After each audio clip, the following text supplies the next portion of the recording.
Next, we will look at each of the sections individually. So we will start off with section A first. I will firstly give you an overview of the topics in the syllabus first, and then we will look at some of the sample questions. So firstly, you have to understand the purpose of section A. What is it all about? And then what are the individual topics in the section A, and then we will move on to look at the sample questions. So section A, you can see that it is about the strategy and strategic management planning. So it is about the planning process. So we have not yet developed the strategies first. So at this time, for section A questions, it's about developing strategies. It's about planning of a strategy. It's not about implementing the strategy. So whenever you see a question which is on the planning process, trying to develop some new strategy, so you have to consider if it is a question on section A. Now, section A, there are quite a number of subtopics in here. There are 3 of them, which is the nature of strategy and planning, the strategic management, and developing strategy. So you can see this is the development or planning stage. So the section A is about the planning of the strategies. So in the first part of this section A, you can see that it's about the nature and the planning of the strategy. So this section explore what the strategy really mean. Well, for example, the purpose of the strategy, the principle of the strategies, and you have to understand the present so that you can look at the future, because strategy itself is the characteristic of the strategy itself is really a very complex decision-making process. It's a long-term decisions, as a value-driven decisions. So maybe we can take a look at the individual. So that is the section A. Sorry, section A, which is the theory and firstly the theory, purposes of the strategy, and then the strategic planning, the purpose, etc. Now on the theories, so strategy refers to a long-term plan of actions to achieve certain goal or a set of objectives. So it involves aligning your resources and your capability with the external opportunities and threats. So the purpose of this strategy is to create a sustainable competitive advantage to guide the decision-making process across the organization. So whenever you see a question, you have to think about how can your company create a sustainable competitive advantage. That is important. Well, firstly, they said it's about distinguishing between planning and strategy. Planning is a structured process. You set a goal, you set the steps how to develop and achieve the goal. So usually when we say about planning, it's about short-term planning or some operational planning, whereas strategy, on the other hand, is more about the long-term positioning, and obviously is about competitive advantage. So some of the key terms relating to strategy. So the key term would be like mission, visions, objects, tactics, and competitive advantages. So these are the very important terms relating to the strategy, and you have to and make sure that you can.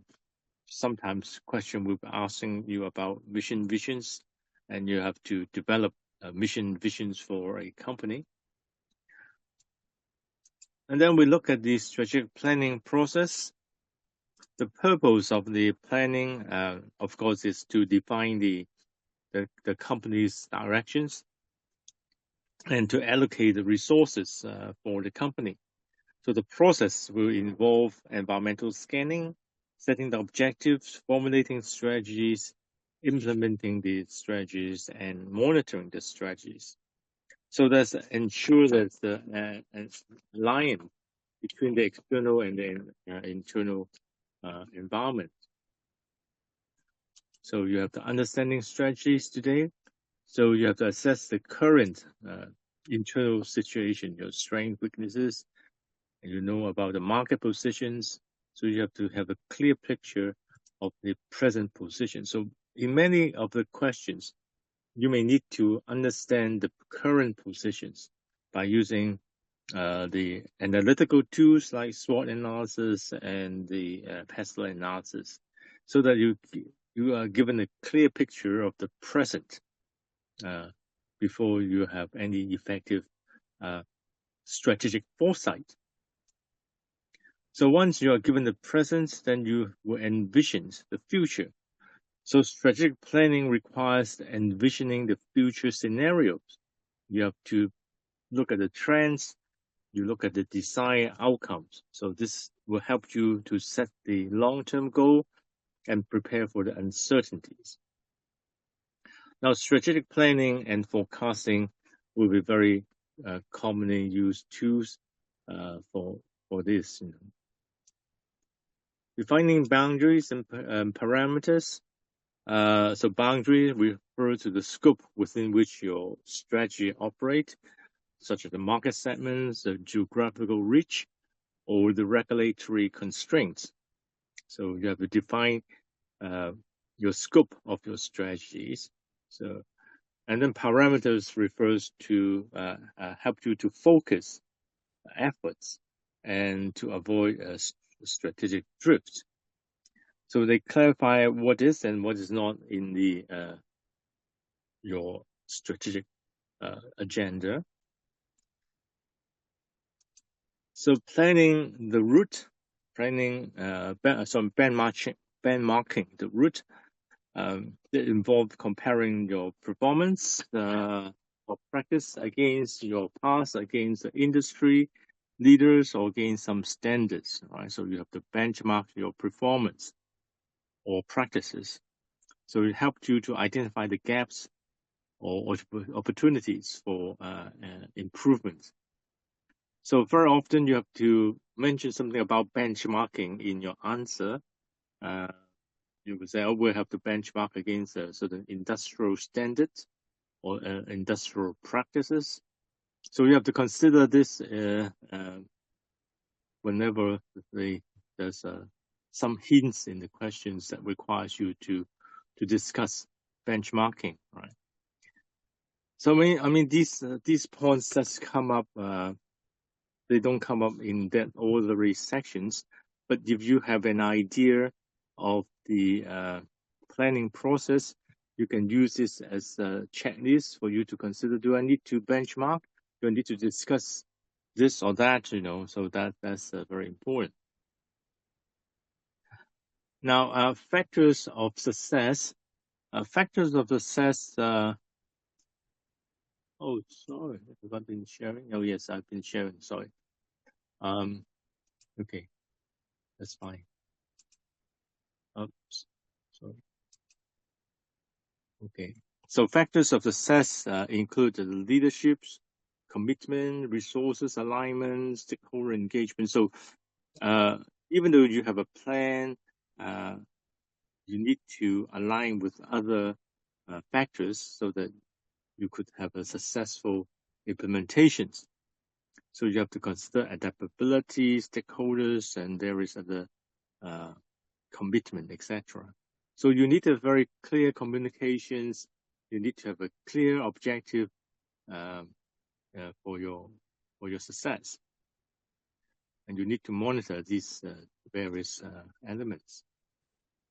So limitations basically refers to the assumptions, right? Sometimes strategic planning may fail because it is based on flawed assumptions or poor executions. So you have to recognize the limitations, and you have to be flexible in the learning process. And actually, it could be a sort of a continuous learning process. So basically, you have to understand that these are some of the basic elements in the strategic planning. So they won't ask you very directly what all these points, but when you do your strategic planning, you may need to consider these in your discussions, right? The characteristics of the decisions is a long-term uh, decision making, because strategic decisions are typically complex, long-term, and will be impactful across the organizations. So there are quite a lot of uncertainties in the decision itself, but it will help you to shape the future's directions and the identity of the organizations. So firstly, you need to understand about the long-term directions versus the short-term survival. So you know that organizations must balance this visionary goal with immediate operational needs. So strategic decisions often prioritize long-term growth, but short-term survival tactics may sometimes be necessary. So if you see a question which is on a company is on the verge of bankruptcy or is facing some crisis, then you may need to have some short-term survival tactics. So because you need to have judgment. Otherwise, probably it will be a long-term decisions making process. So the types of decisions may include market entries, product development, all this. We will look at this in some details later on. So each type of these decisions require different levels of analysis and stakeholder involvement. As to the time frame of the decisions, the strategic decisions typically span years, while operational decisions may be daily or monthly. So the time frame will affect your risk, your resources, and your evaluation methods. So, I mean, once you have set a strategy, doesn't mean that it will be the same. And so, periodically, you need to evaluate and relook at the case again. So, long-term decisions require the robust forecasting and scenario planning. Values and expectations. In here, it refers to the organizational value and stakeholder expectations. And sometimes you need to consider what is the expectations from the stakeholders. Maybe the questions hint you about regulators, so you may need to talk something about the regulators' expectations. So these elements will shape the priorities, ethical considerations. So your value will determine your ethical considerations and your brand identity. So you have to align your strategies with the values that would, so as you can build trust and you can build coherence in your company. Strategic change as a critical component of a strategy. So change is inherent. So in section F, we will look in more details about the change. So the change involves shifting of your structures. It may change your process. You may need to change your culture in order to support your new goals. So resistance to change has to be managed. So it could be managed through communications or managed through the leadership. Complexity and development of strategies. Obviously, in here, we'll talk about the strategic development. Is really a complex method.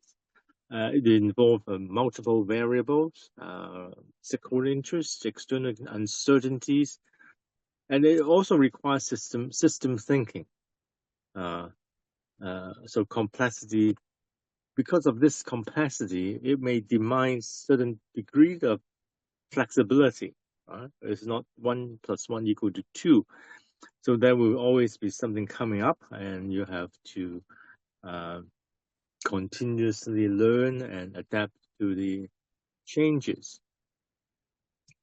Now here comes the most important topics in your syllabus, which is very often asked about, is this perspective of strategies. So in here they're giving you 4 models in here. The Mintzberg's 5P strategies, which is a plan, ploy, pattern, positions, and perspective, which give you different lenses to understand strategic behavior. So you are really advised to learn this perspective quite well and know how to apply to the scenario. So it is very, very commonly asked area. And then Spencer's 4 paradigms emphasize on the schools of thoughts, classical, evolutionary, processual, and systemic. Right? So the 4 different paradigms.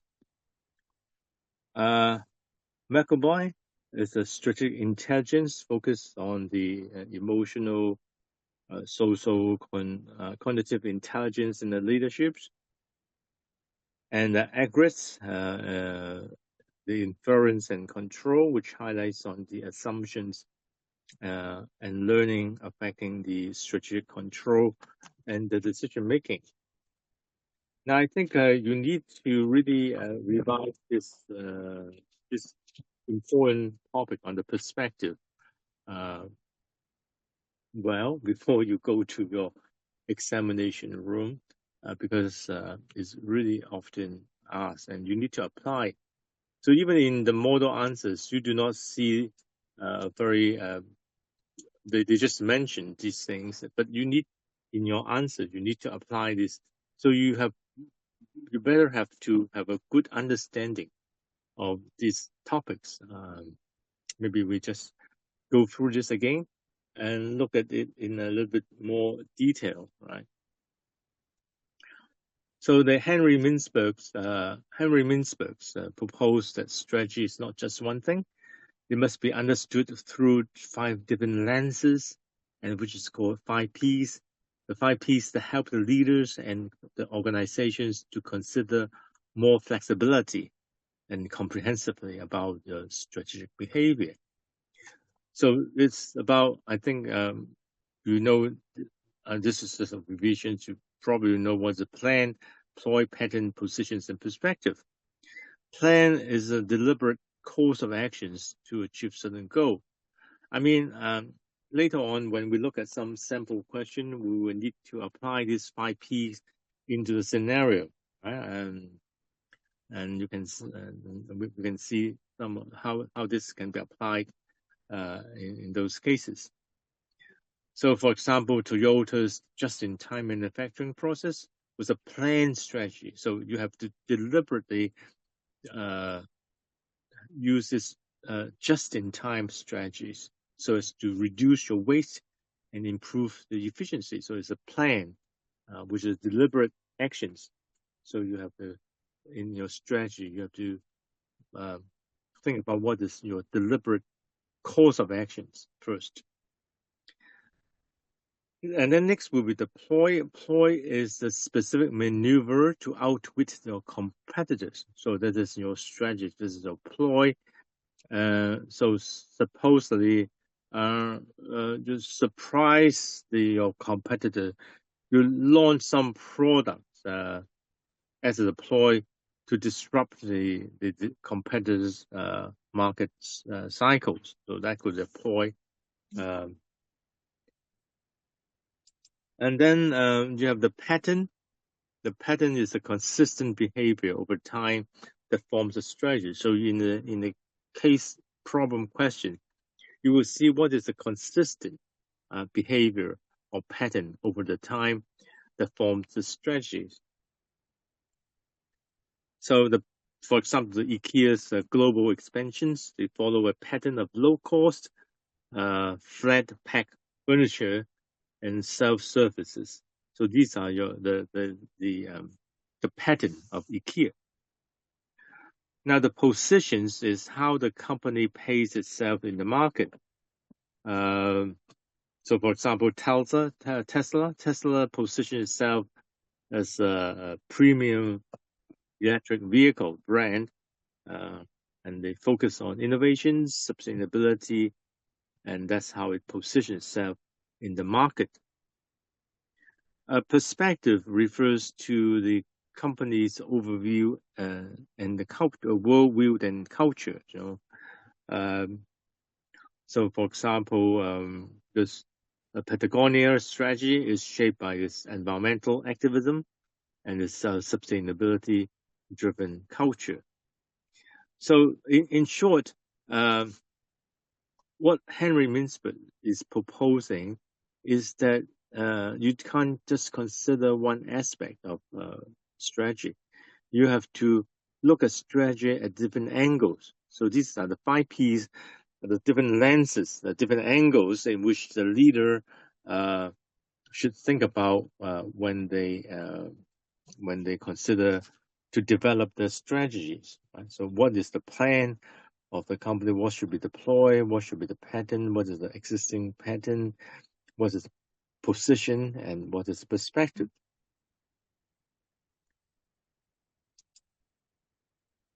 And then the Spender's 4 paradigms.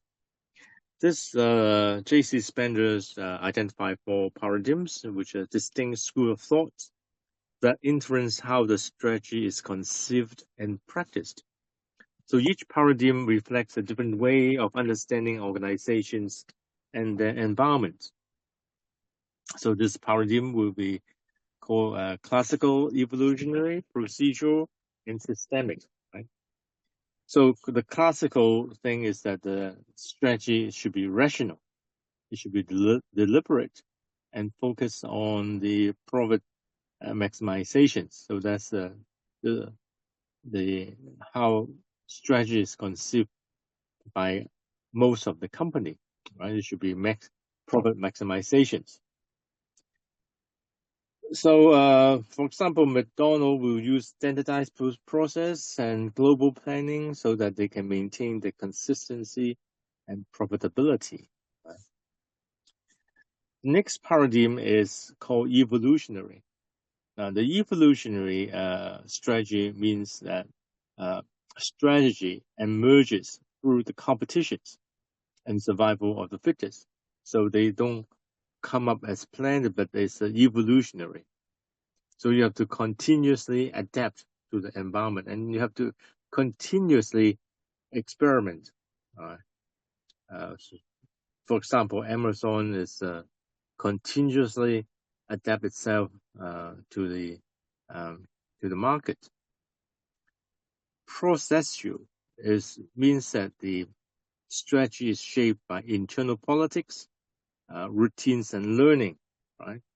So it's the strategies come up with some routine process. For example, you may need to have a committee to debate on some of the things to come up with a strategy. And then systemic refers to that the strategy is embedded in the social and cultural system. So a family-owned business in Japan may prioritize harmony and tradition over aggressive growth. So we can see some of the very traditional family-owned business in Japan, they are not seeking for profit maximization. So that strategy is really embedded in the culture system. So of course you can use Spender to look at the strategy as well. So I mean, usually in the question they don't ask you to talk about one particular perspective. You're given the flexibility to choose any one of them in your discussions. If you're not too certain, you may discuss one or two different perspective. All right. So as long as you know that the questions is on the perspective, then you can use these different models for your discussions. McAbee, strategic intelligence. This is a concept that integrates emotional, social, and cognitive abilities to lead effectively in the complex environment. So it is about using both head and heart to drive the changes. So the four elements will be foresight, visioning, partnering, and motivating. Foresight means you anticipate what the future trend is, and you anticipate what are the challenges. So, for example, Netflix will foresaw the decline of the DVD rentals, and they changed to streaming. Is one of the typical example of good foresight, and good preparations for the future. Visioning will be you are design a compelling future for the organizations.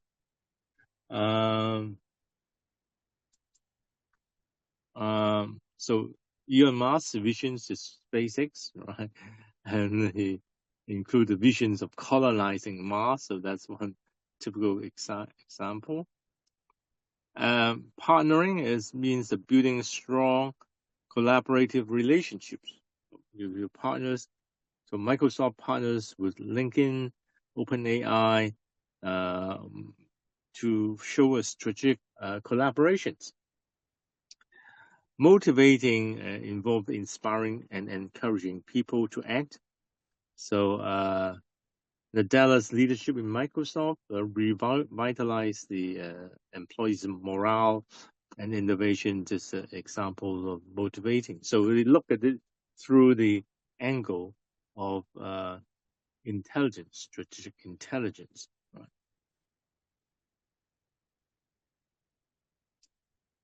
And lastly, is the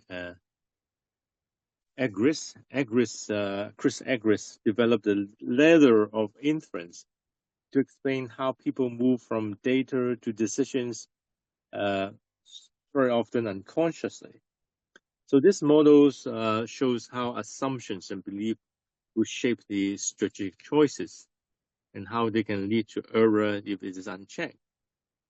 So it's the ladder of inference, the steps. There are different steps in this. The first step will be the data selection, then data interpretations, assumptions, conclusions, and actions. Now, data selection is to choose what informations you should focus on, and the manager only notices any, for example, a manager who noticed that there will be declined sales in one region.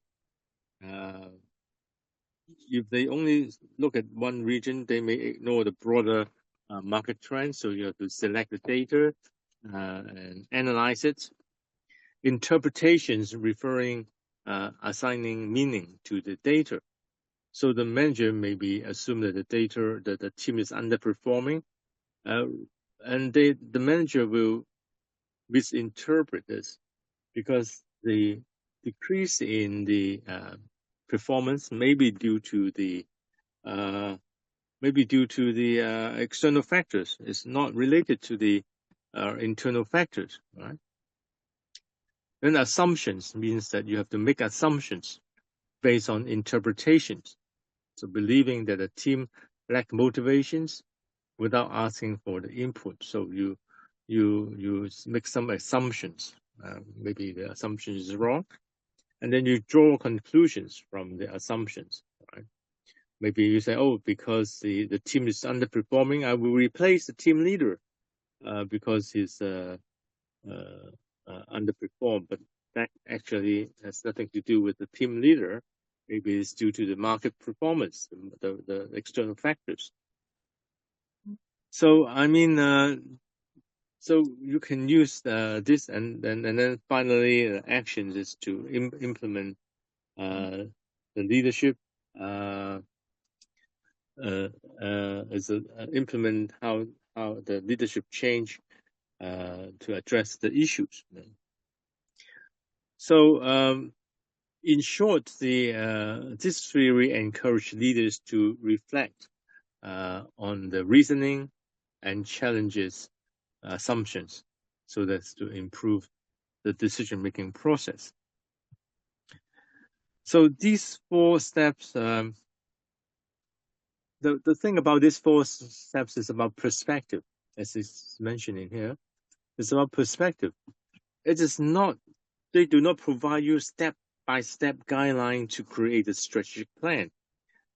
Later on, we'll look at the steps like you have to do SWOT analysis, Porter, White Moses, etc. Instead, the purpose of these 4 theories is provide you with some conceptual lenses to help managers to understand what strategy is, how people should think, learn, and act in the strategic context. And they also recognize the cultural, psychological, and systemic influences on strategy. So these 4 are perspective only. They are not procedural, so don't mix up. So whenever you see a question that requires you to talk about strategies, developing strategies, so you may, before you go to the procedural stage, you can consider discussing the different perspective. So you put the strategy in different lenses, and most probably if you use a Mintzberg, that would be quite good. If you use Mintzberg, it's quite typical example for the perspective. But of course, you can use any others as so long as you can apply this perspective correctly. I mean, that's okay. So in practice, just imagine that there's a manager. They're using the strategic planning. If they do not consider the assumptions, which is the Agris theory, if they ignore the emotional dynamic in the team, which is the McBride, and you assume strategy is just some document, and forget about the different perspective, which you ignore the Mintzberg's theory. So you will fall into some blind spots. So this theory actually helped the managers to prevent the blind spot and to enhance their strategic thinking, right? There are like differences between knowing how you drive a car and understanding traffic psychology, road design, and human behavior. You can still drive a car without knowing human behavior, psychology, and all these other things. But maybe you will drive better if you know more about this different perspective. I mean, that is something you have to learn, revise, and know how to apply before you go to the exam room. Next will be something which is quite straightforward. For example, it's about the level of strategic planning. So it is about the operational level, which is a day-to-day level. You can have immediate or tactful plans and operations, or you have some long-term goals and positioning, strategic long-term goals and positioning. So different levels, corporate levels, which is the overall corporate directions. Business units is about the competitive strategy within the market. The operational functional is the departmental strategy supporting the business unit, and the individual means your personal goal, which align with your strategic strategy. So as a conclusions for this whole section, this theme is about understanding what the strategy is, lay down a foundation for you, all right, why it matters, how it differs from planning. So you can see that strategy is an overarching directions that guides the organization towards the long-term success. Whereas planning is a more structured process. So strategic thinking involves the assessing your current state, your current position today, and you imagine your future possibility, and you define your path there. So strategic decisions. So you have to understand that strategic decisions is basically as a long term, and very often it's difficult to reverse. So if you make a wrong strategic decisions, your company will get into trouble. So because of this, they require you a deeper understanding of the value of the company, the risk, and external dynamics. So these different theories help you to have better understanding of the strategy. So it's a mindset, it's a behavior in the and a competitive stance. And then you know that strategy can operate at different levels. Right? So this is the main point for the first part, and this is one of the very commonly asked area.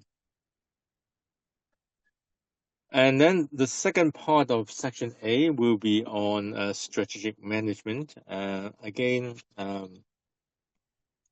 this theme focuses on how strategy is formulated, implemented, and evolve over time.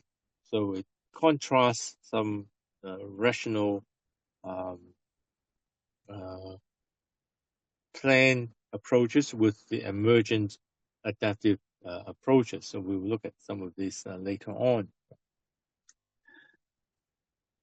Now, the evolutions of strategic rational strategy. So you have to understand what's meant by rational strategy. Firstly, so rational strategy basically will involve structured analytical planning models that emphasize on logic and predictability. So it assumes that the organizations can forecast accurately and make optimal decision making. I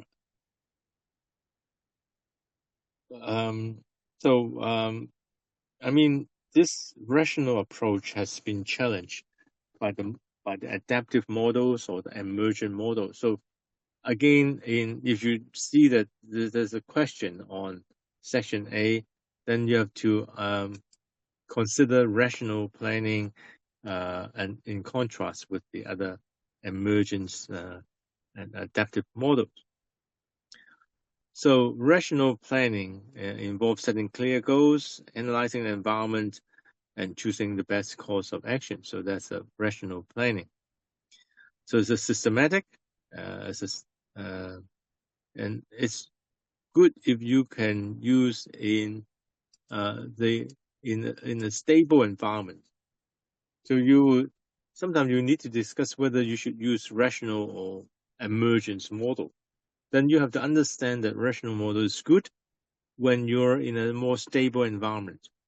It may not be that good if there are high degree of uncertainty and as in a dynamic environment. So you have to struggle.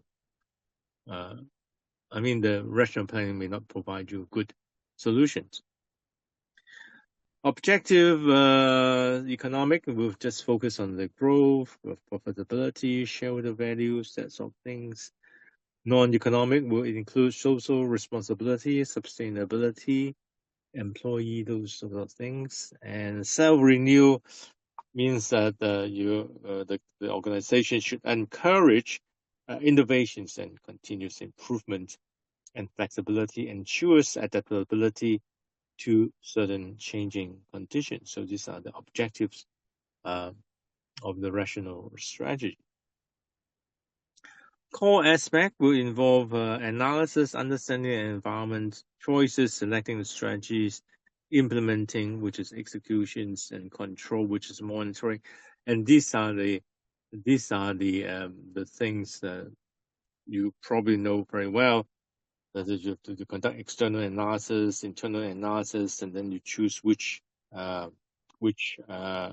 strategy is appropriate and how to plan and implement the strategies. Crafting in intuitions means that strategy is not always analytical. Sometimes it can be shaped by intuitions, by your experience and creativity. So sometimes leaders will have to rely on their gut feelings, especially when the data is incomplete or ambiguous. So this is the human elements which adds depth to the strategic thinking. Of course, competition means that you need to understand the strength and weakness of the competitors. You have to use models like the 4 to 5 forces to understand your competitive environment. Learning organization refers to the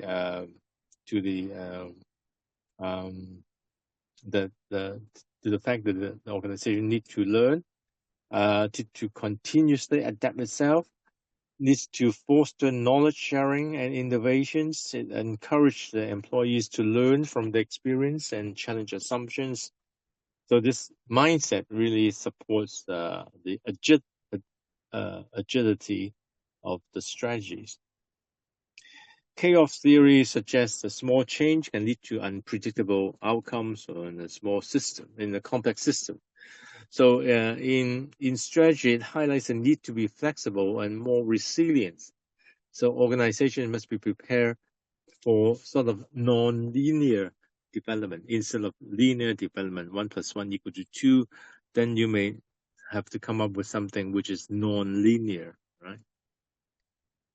Limitations of rational models. The models will assume perfect informations, a stable environment, but in real life, this rarely exists. So this model may be too rigid and slow to respond to the changes.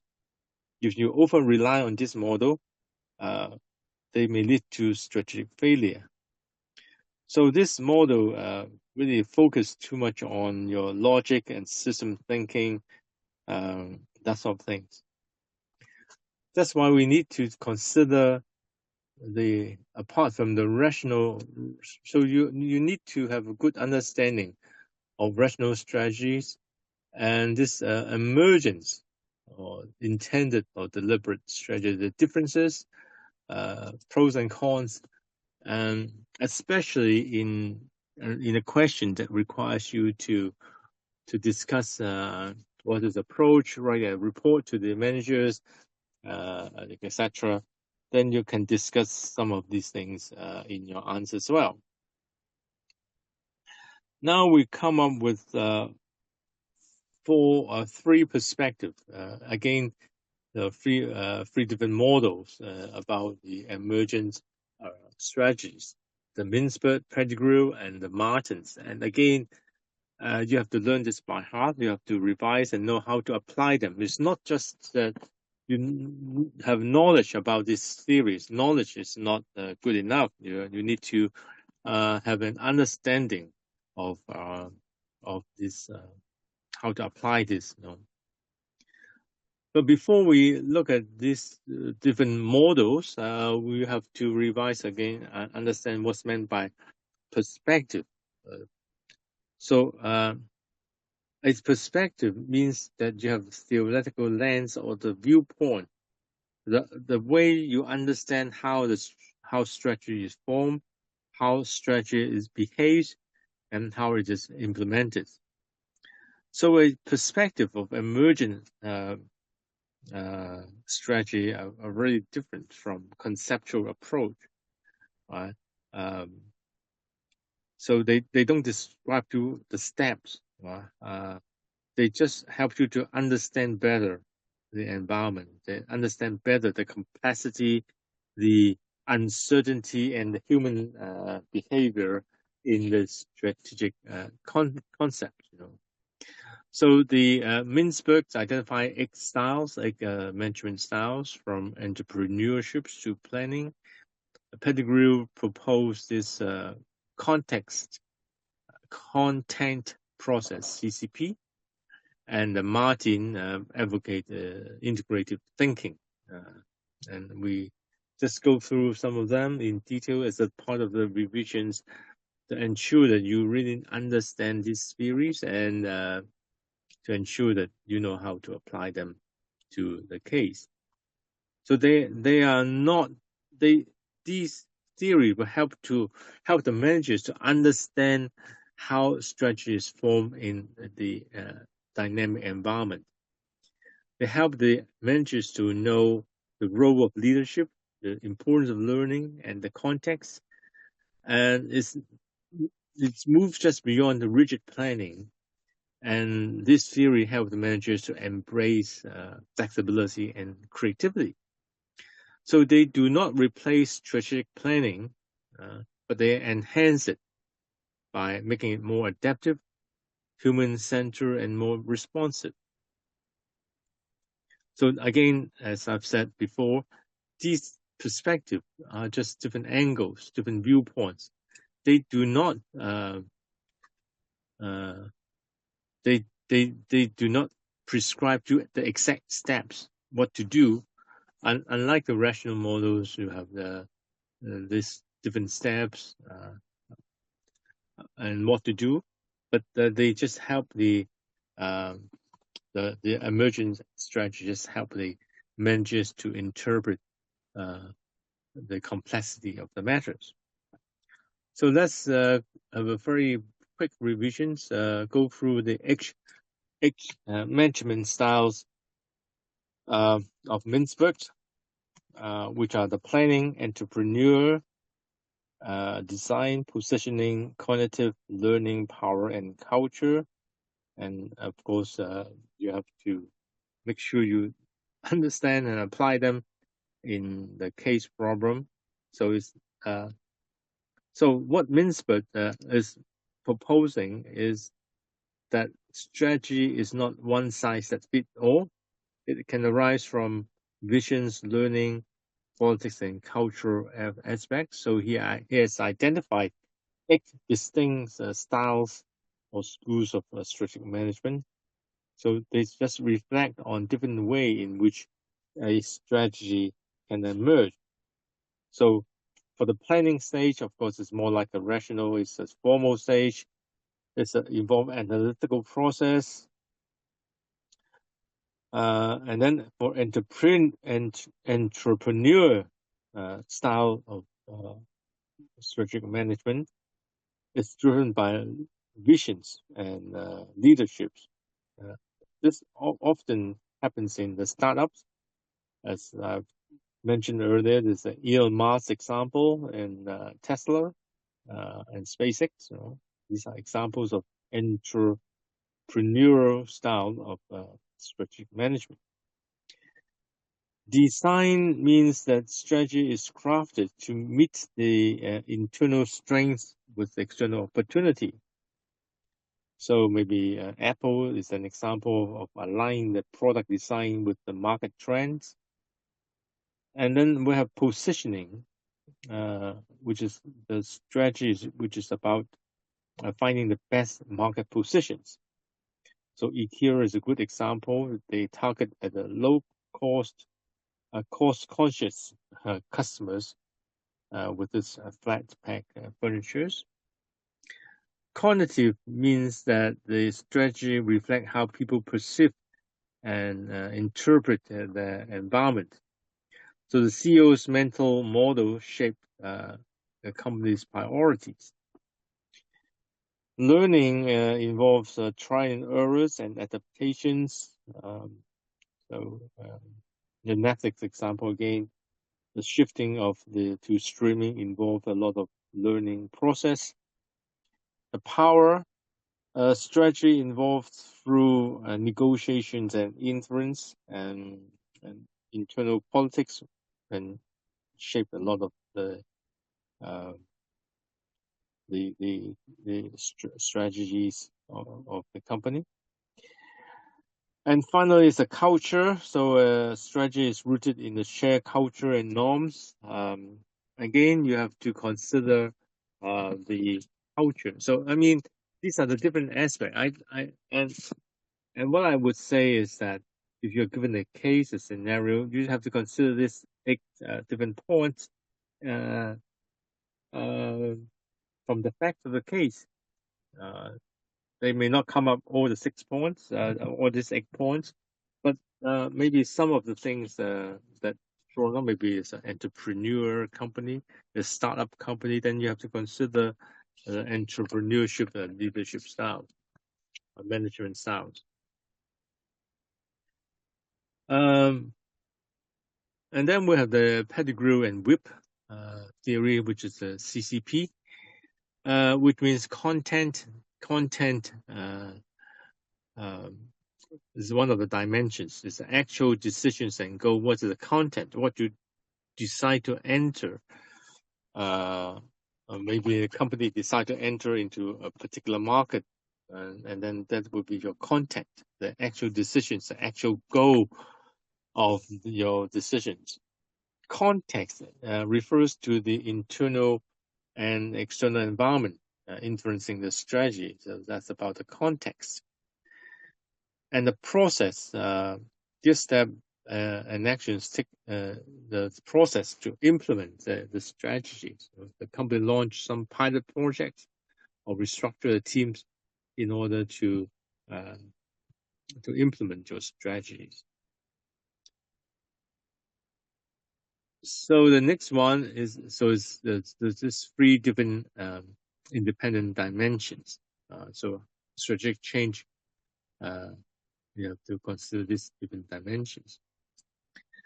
So Roger Martin's theory focused on this: how the successful leaders resolve the complex problems by integrating opposing ideas. So there is this integrative thinking means you recognize the first is the opposing models, creative resolutions, and new models. So basically, you have to recognize the conflicting options or viewpoints first in the opposing models. So so maybe you have to give it a choice whether you should innovate or you should cut your costs. So these are 2 different options and viewpoints, and you have to choose and resolve the problem. And consider the pros and cons of each of these approaches. In creative resolutions, we consider finding a third or superior solutions. So instead of choosing, in the early example, whether you should cut the cost or innovation, you may choose a different strategy. So you have to be more creative. Right? And new models, which blends the strength of the options. Maybe you have a hybrid options that can do both the reduced cost and while investing in the R&D, that sort of thing. So these theories are considered, these 3 theories are considered as emergent theories because they challenge the rational theory. So we have to really have a good understanding of this emergent theory in your revisions. So instead of assuming the strategy is a fully designed, the emergent theory emphasizes on how strategies develop over time through learning, adaptations, interactions with the real world complexity. So for example, in Mintzberg, he argued that it is emergent because strategy often forms through consistent behavior. It's not just a formal planning, right? And his management styles, learning cultural things, shows how strategy can evolve organically through the experience, through the value, and through negotiations. It's not just the boardroom decision making, right? So in the Mintzberg, uh, uh, it's not something which is not expressly intended. So that's the definition of emergent. I think you should have a good understanding of what's meant by emergent decision making. So similarly in the Pettigrew and WIP CCP, it refers to the environment, the decisions, and the actions. Again, the approach recognizes that the strategy is not a linear process.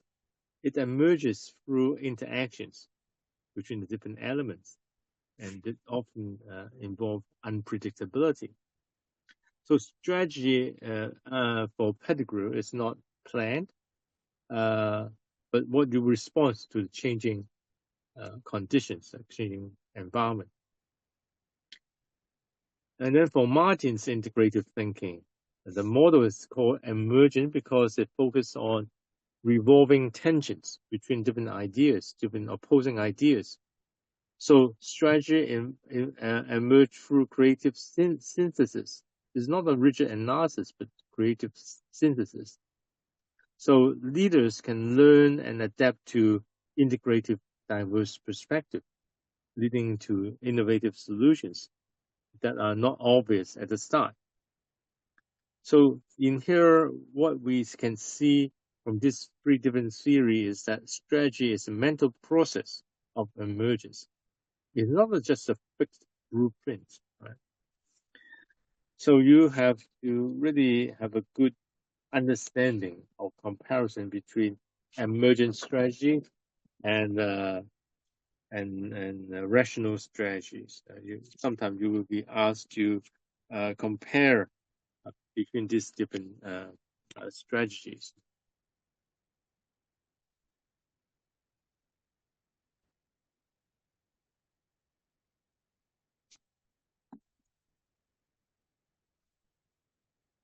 And then we look at the rational. So this is a very important topic. You need to compare and understand the differences between rational and emergent strategies.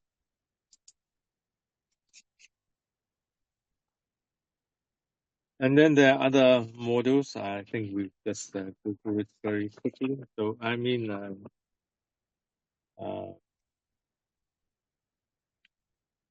other models like complexity and chaos theory, institutional theory, which focuses on the norms, rules, and legitimacy. Chaos theory focuses on the unpredictability. Ecological views look at the broader ecosystem.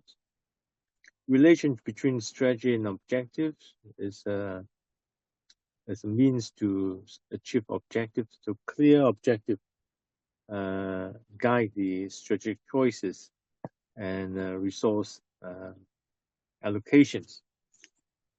So misalignment can lead to failure. And then you have this reasons for adapting a behavioral approach. Behavioral approach recognizes that human biases, emotional, and politics influence strategies. So they offers a more realistic viewpoint of decision making. Human behavior and strategic choices. Basically, this about the group behavior or individual behavior that affects how the strategies are formed. Incrementalism involves making small changes, gradual changes, rather than the sweeping reform. So it's useful in uncertain environment where you experiment and change the things bit by bit. But it lacks boldness in this incremental It's just like continuous improvement. Competitive structures, they refer to the competition in the industry, and the choices depend on the type of competitions, whether it's a monopoly, oligopoly, or public competitions. And then you have the cooperations and network, which focus on alliance, partnerships, and things like that. And then you have a game theory. The prisoner dilemma will be a very popular example. Nash equilibrium and these sort of things. Innovations and knowledge-based theory. So again, that's about the role of innovations and the intellectual capital. I mean, these are some of the other models that you can consider, but I think more importantly, you should know more about the rational and the emergent strategy. But finally, we look at the organizational context, uh, which strategy would differ if you're a partnership or a company or a sole trader. If you're a private company or public companies, I mean, strategy will be very different if you're a private company, whereas if you're a public company, is more even more complex. If you're a multinational company, if you're a public company, third sector or professional organization. So I mean, that's the organization context. Well, you have to be a little bit aware of the type of company in your case. So I mean, I don't see cases setting on partnership and sole traders before, but very often it may be multinational company, uh, that sort of thing, NGOs and that sort of thing. And finally, is the economic conditions. It's about stability and growth conditions, and the CCP again. So it's about economic conditions. So stability and growth conditions help the managers to assess the external and economic landscape and decide whether to pursue growth or maintain stability. So I mean the stability conditions that you need to consider.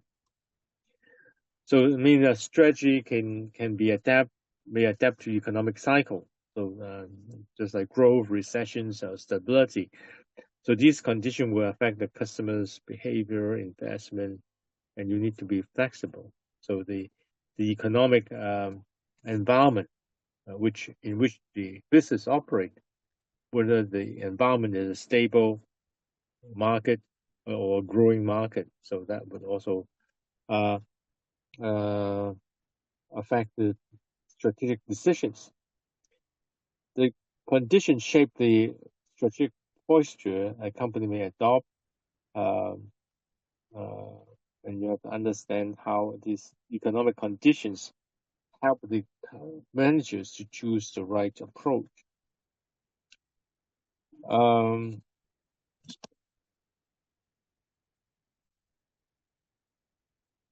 Maybe in the CCP we have discussed this before.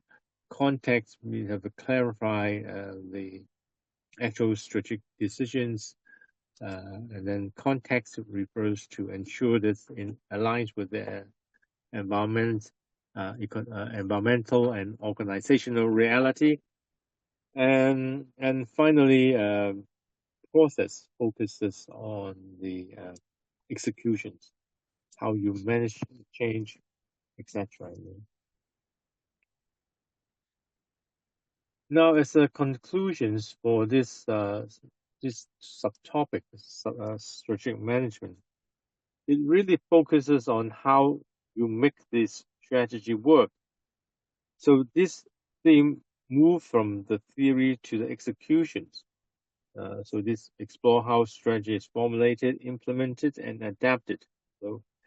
So in here, the focus, the key point is to understand the emergent strategy, like the Mintzberg theory, and the rational theory,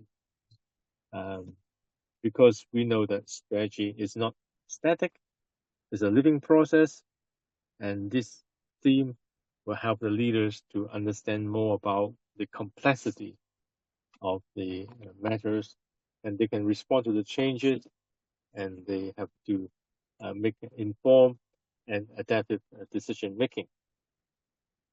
Continue with the other topics.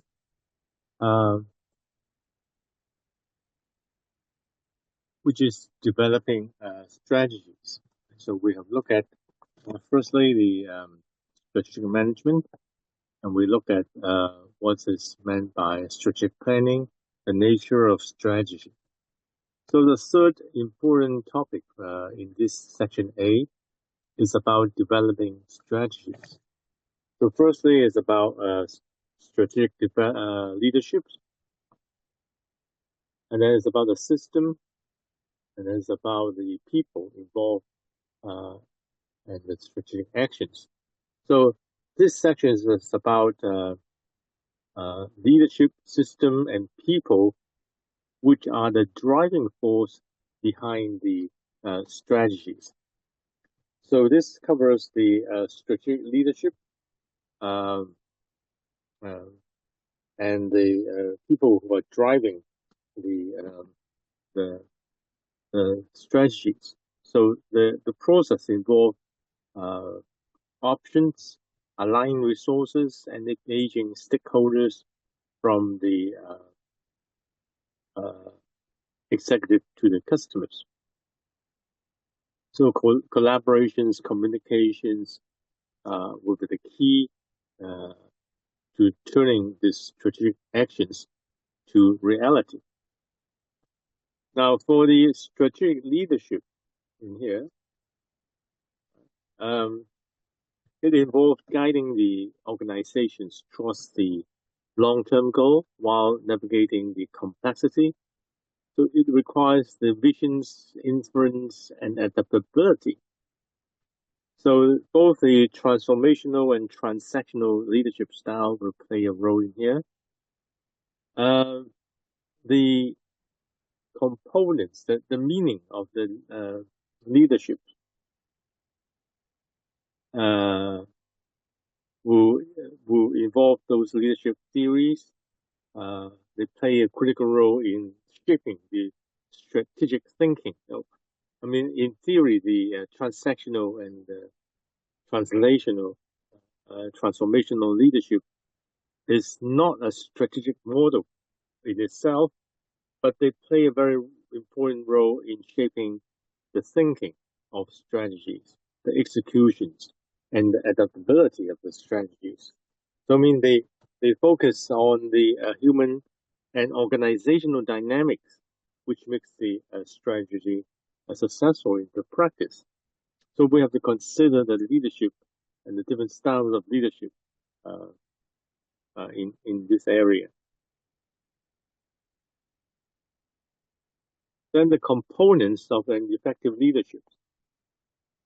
The key components will include vision settings, decision making, communication, and that sort of thing. So leadership, the leaders must inspire trust and align the team with the strategic goals, and they need to manage the team effectively. And there are different models of leadership in organizations. So Shoemaker identifies 6 leadership skills, which are anticipate, challenge, interpret, decide, align, and learn. So these are the 6 leadership skills for a strategic leader.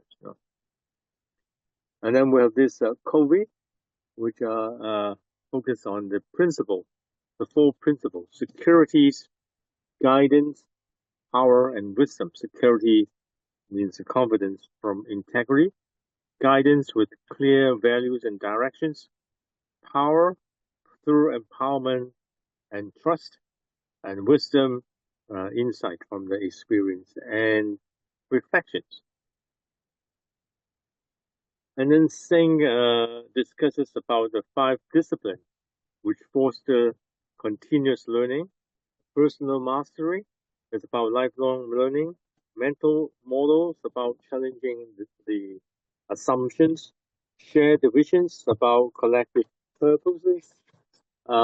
Team learning is about collaborations. Um, and then systemic thinking about the whole picture, looking at the whole picture. And then we have this team leadership, which effective strategy requires strong team leaderships, and leaders must understand the individual behavior. They could foster collaborations and manage performance. So this builds alignment and accountability within the team. So all these theories, so these different theories, um, they are not, strictly speaking, strategic model in the traditional sense. They play a very crucial role in shaping the strategic thinking, the execution of the strategies, and the adaptability of the strategies. They focus on the human and organization dynamic that makes these strategies successful in practice. So if you look at it's good maybe to have a fair quick revision of these 6 different theories. Uh, very brief overview of the 6 different theories. Shoemaker, Crumb, Howland identify 6 essential skills for these for strategic leadership, especially in uncertain circumstances, right? Where they talk about things like uh,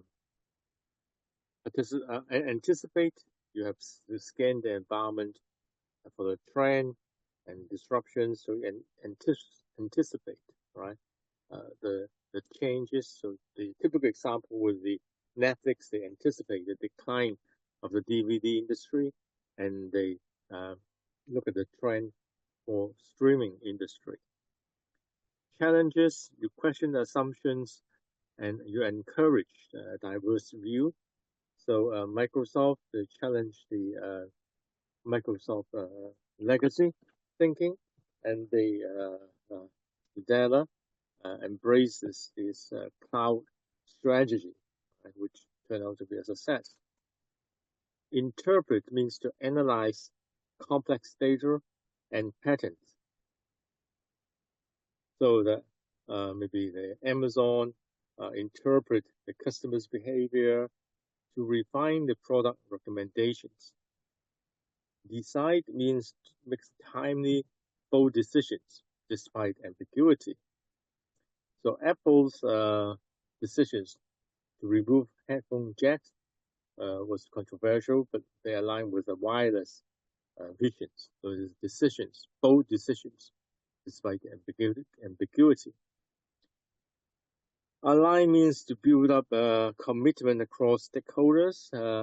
Tesla align teams around its missions for sustainable energy. Learn means to reflect and adapt continuously. So Spotify learns from the user data to improve its algorithms and the product features.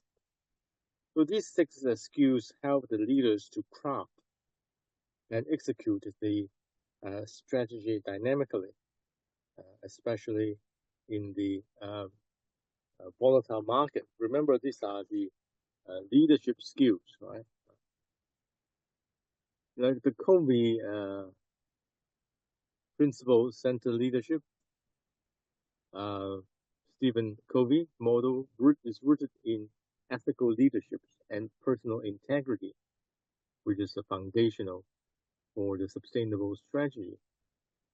So when they say security, basically it means building trust and stability in the leadership. Um, so Patagonia's ethical sourcing is built with brand loyalty and trust from the stakeholders, for example. Guidance means the leaders provide clarity and value-based directions. So the commitment, so Unilever's sustainability strategy is guided by its ethical commitments. And then powers means empowers others through trust and shared ownership. So Google empowered the team to innovate through decentralized decision making is an example. And wisdom means it enables thoughtful, experience-based decisions. So the example, the Starbucks expansion strategy reflect the wisdoms from past market entries. So COVID's model supports these value-driven strategies, especially on organizations with focus on long-term impact and stakeholder trust. So remember, when you are asked about the this principle will not be, these leadership models will not be asked directly, but you can mention just in passing when you see that the scenario or the case uh, concerns about the leadership style or the way the leader manage the company. So in that sense, leadership style uh, may be something that you should discuss. They won't ask you very straightforwardly about the different models of leadership, etc., etc. They just ask you about, they just give you some hints about the leadership style, and then you can discuss something about the leadership. The thing discusses the learning organization. Personal mastery refers to the encouragement of individual growth and excellence.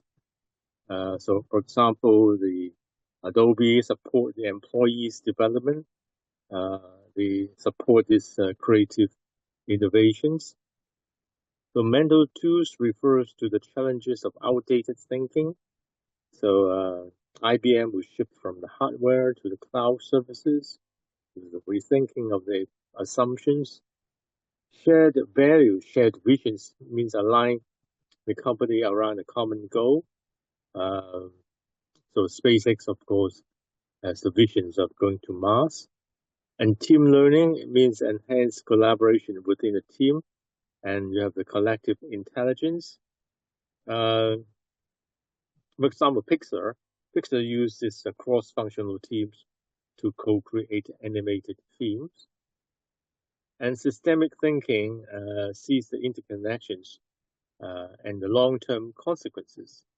So IKEA supply chain strategy reflects systemic thinking about sustainability and cost. So Singh's models enables the organizations to adapt strategy through learning. So they are not strictly speaking, they are not strategy itself. It is about leadership, right? And then with the team leadership, which focuses on managing the group dynamics, motivating the individuals, and driving performance. These are very important for executing strategies. There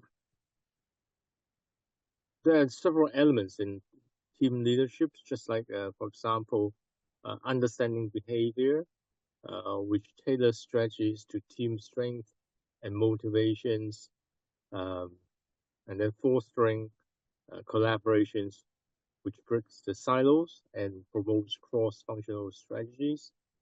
And then you maintain managing performance and to ensure that the strategic goals are met through accountability.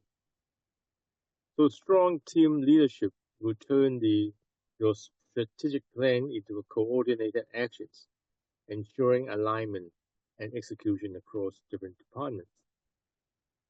So in summary, these are the leadership theories, and they can be related to the leadership. They're related to the leadership and strategies. For example, shoemakers, they equip the leaders to navigate uncertainty to make strategic directions. The Kobe will ground the strategy in values, ethics, and trust. Sing will build a culture of learning and adaptability for strategic evolutions. Team leadership will drive the execution through collaborations and performance management. So each of these different theories, leadership theories, can be related to strategies. So again, I have to stress that these theories are not strategic models, but they just enable the uh, strategies, leaders to think and implement and shape how the strategy is conceived, communicated, and carried out through this complex environment. So firstly, we look at the leaders, and then secondly, we look at the system itself. It's a process of strategic leadership. It's a strategic system models the present and it envisions the future, and they use tools like SWOT, uh, macro analysis, and all these things. We'll look at more in detail in the next section B. Of course, you know what the SWOT, which means strength, weakness, opportunity, and threat. So you link the SWOT with strategies. So SWOT acts as a launchpad for strategy formulations. So help the leaders to decide whether to pursue growth or whether to defend the market shares or what, you know. So basically, this SWOT will give the leaders an idea of what is today and set the foundations for the future strategies. And then we have this external environment analysis, which include microanalysis, which basically is industrial analysis, which include customers, suppliers, competitors, and then this macro environment, which is a PESTLE. So we look at this. Actually, this is just an introduction. It tells you about the process of making strategies, and they will look at in section B in more details about this your requirement. So evaluating different options, choices according to the uh, company. So I mean, these are the steps, right? The things that you need to think about when you develop the whole sections, the whole topic in here is on developing strategies. When you develop strategy, you have to consider leadership, you consider system, you can consider the SWOT analysis, PESTLE analysis, and then you come up with different strategic options. You have to assess whether these options are viable financially, operationally, and you have to assess the risk. So you have to use tools like the SAF, suitability, acceptability, and feasibility tools to assess these different options. So this system ensures that the strategy is realistic and executable, not just visionary. And then we have this strategic planning system, right? We look at which include tools, process, and governance structures for strategic development.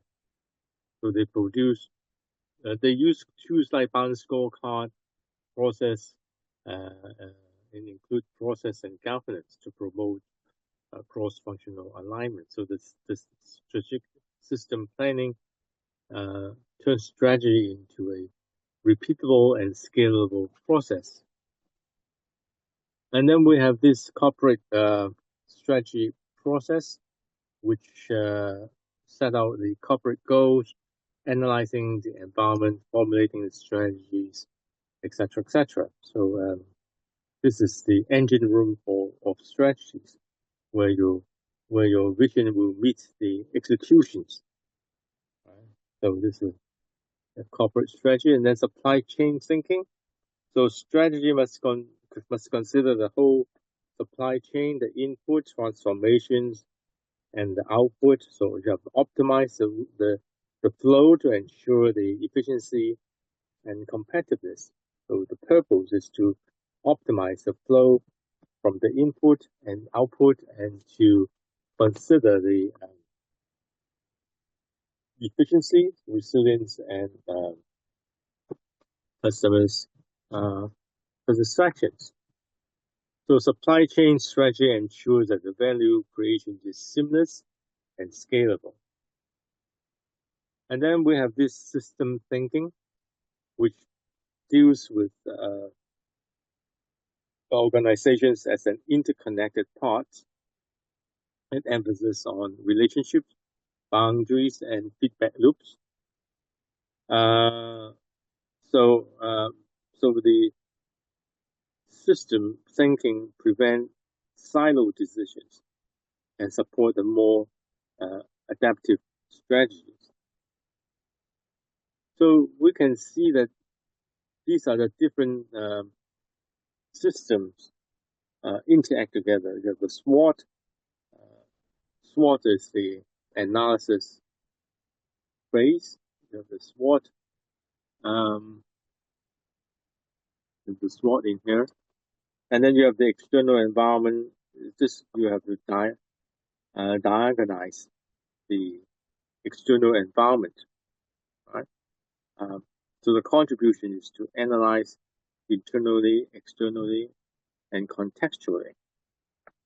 And then this is actually the options. This is just a formulation stage. You formulate, you look at what are the strategies that are available, and then you formulate those strategies. You look at the viability and you look at the risk. So there's a formulation of strategies. And then in this planning process, there's both formulations as well as execution. So you have to consider structure and alignment. And the corporate process covers the whole phases, all the phases, from leadership to governance, and then supply chain. You look at the operational part, and then system thinking. You look at everything holistically. So together, this forms a sort of strategic ecosystem when one fit into the other. So you will go from our analysis, internal, external analysis, to formulations, to executions, to think of this system holistically. So that's why we say this is a connection of different things when we want to develop the strategies. So, so this is the part on the system, the company, the system itself. So the last part in this section will be on the people, strategy and the people. Right? So you have the board, the executive, the middle manager, the workforce, and the experts. I mean, this part is pretty straightforward. It involves the different stakeholders. So basically, you need the board to oversee the things. You need the board to give you directions. You need the executive to formulate the policies and execute the strategies. You need the managers, middle managers to operate. You need a full workforce to implement your strategies. And you need experts to provide you with insight and analysis, and you need governance professionals to ensure compliance and transparency. So in here, you can see it covers a range of different people when you want to develop and implement your strategies.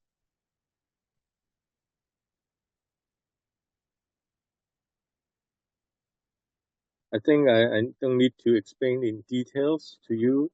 The role of the board will provide strategic oversight, ensure the organization's long-term goal align with the stakeholders' interests.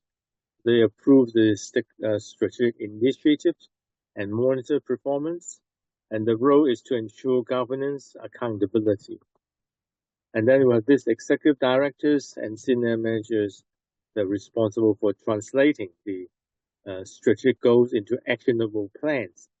They lead the, the departments, they allocate resources, and ensure the alignment within across organizations. And then we have these different people, the middle managers, which is a bridge between senior leaderships and the operational team. They interpret the strategies and adapt it into the departmental reality and contribute to the valuable insight from the front lines.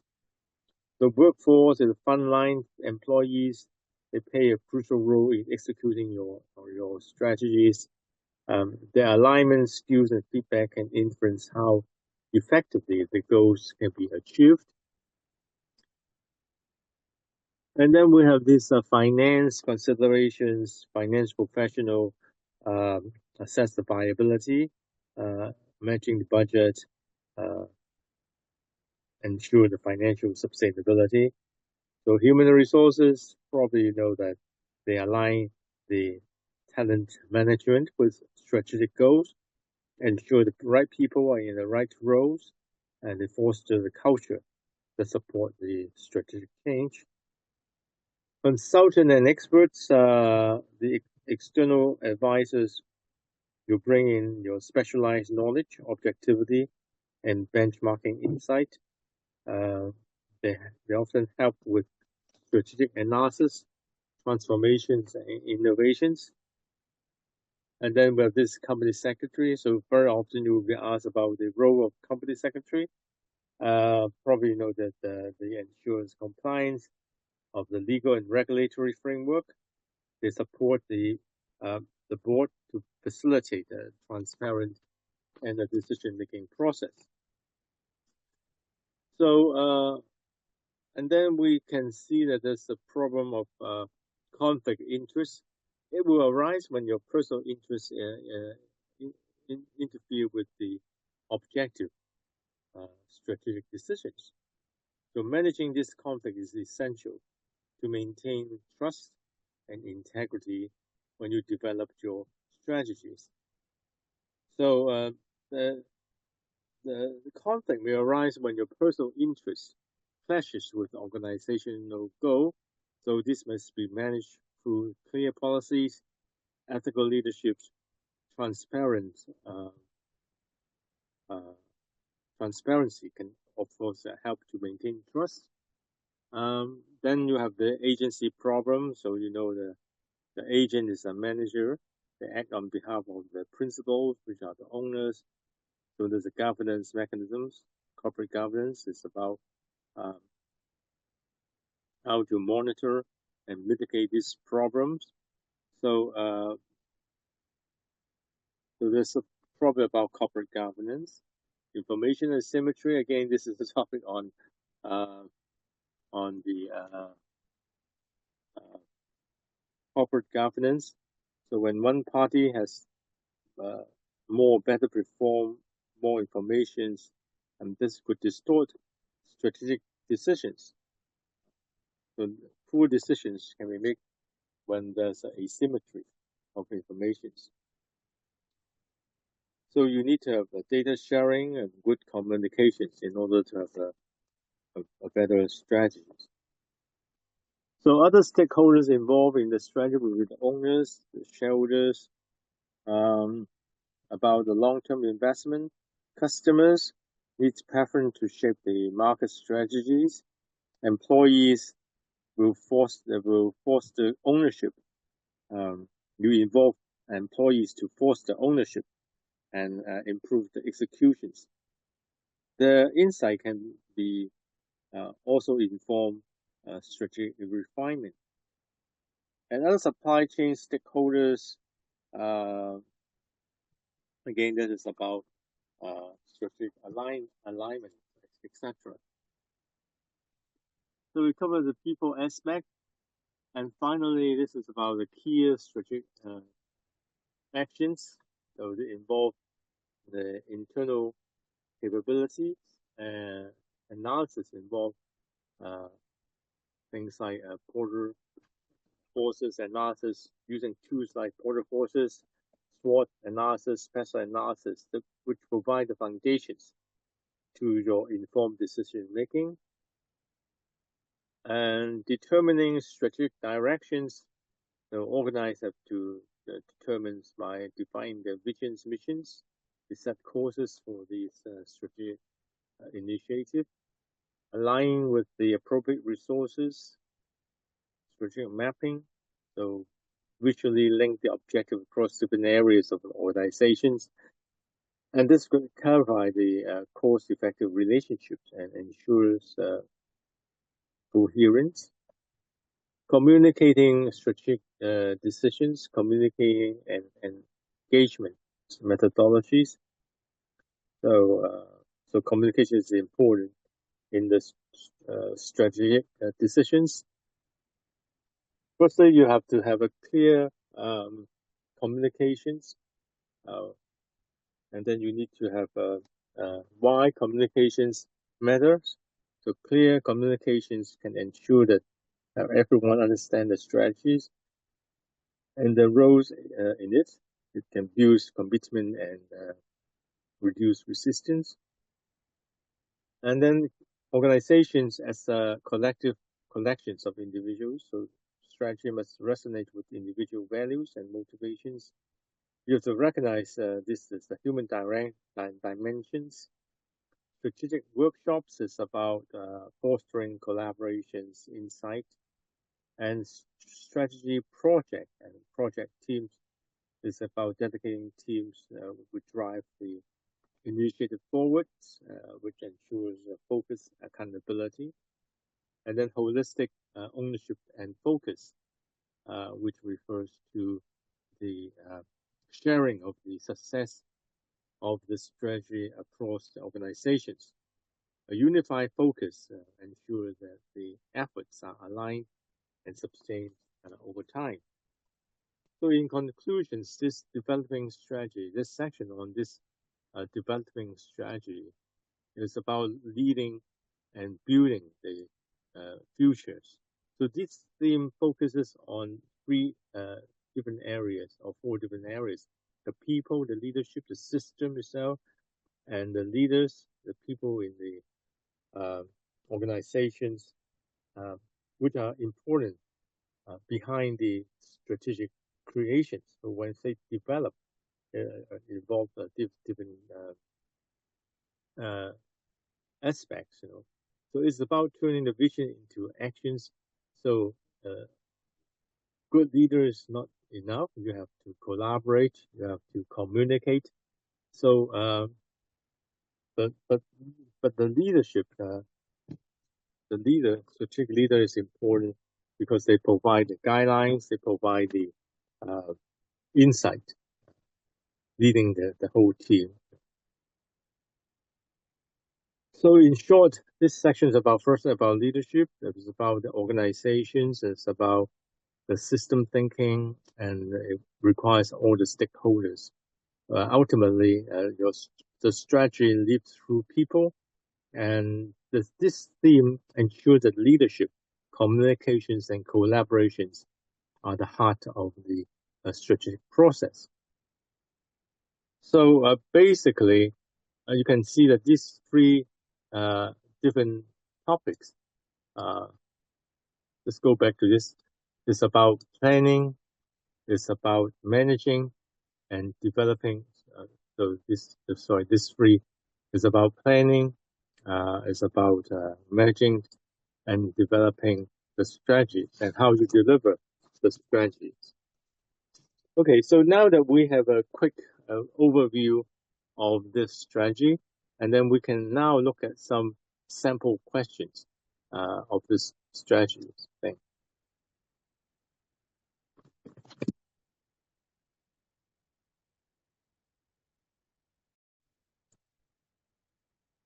Okay, now we continue with looking at the sample questions.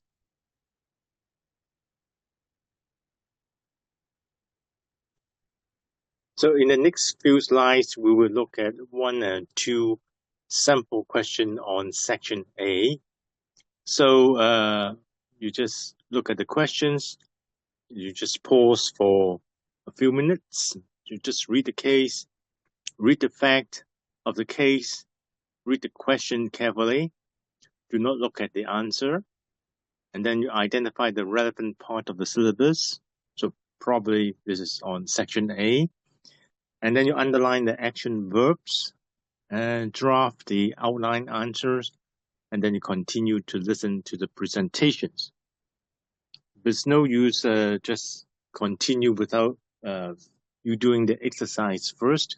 So it is the advice for you to read through the case thoroughly before you start to do the continue with the presentations. Now the sample questions I've chosen is 2022 November question 1. So you should could be able to assess this question through the website.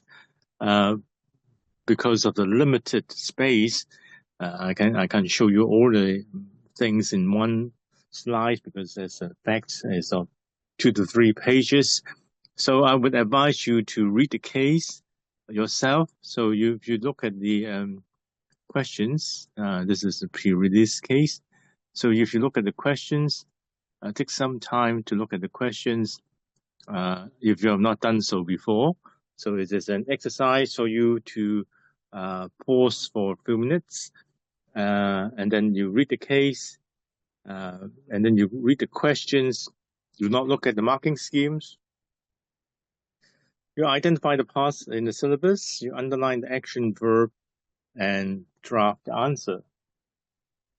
Actually, the question is they want the company to be an ethical company. They have realized the current strategies do not consider the wider issues, and you have been asked to prepare the report on how to achieve the objectives.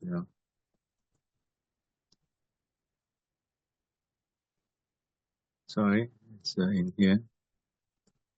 So you have been asked to write a report on how to achieve the aims of differentiating this company as a truly sustainable chocolate retailer. So the report asks you to analyze the major issues to be addressed throughout the whole supply chain, and for this company to deliver ethical and sustainable propositions. And then you use appropriate tools and models to describe the strategic management process to achieve the strategic goal. So I will pause for 1 minute for you to read the case.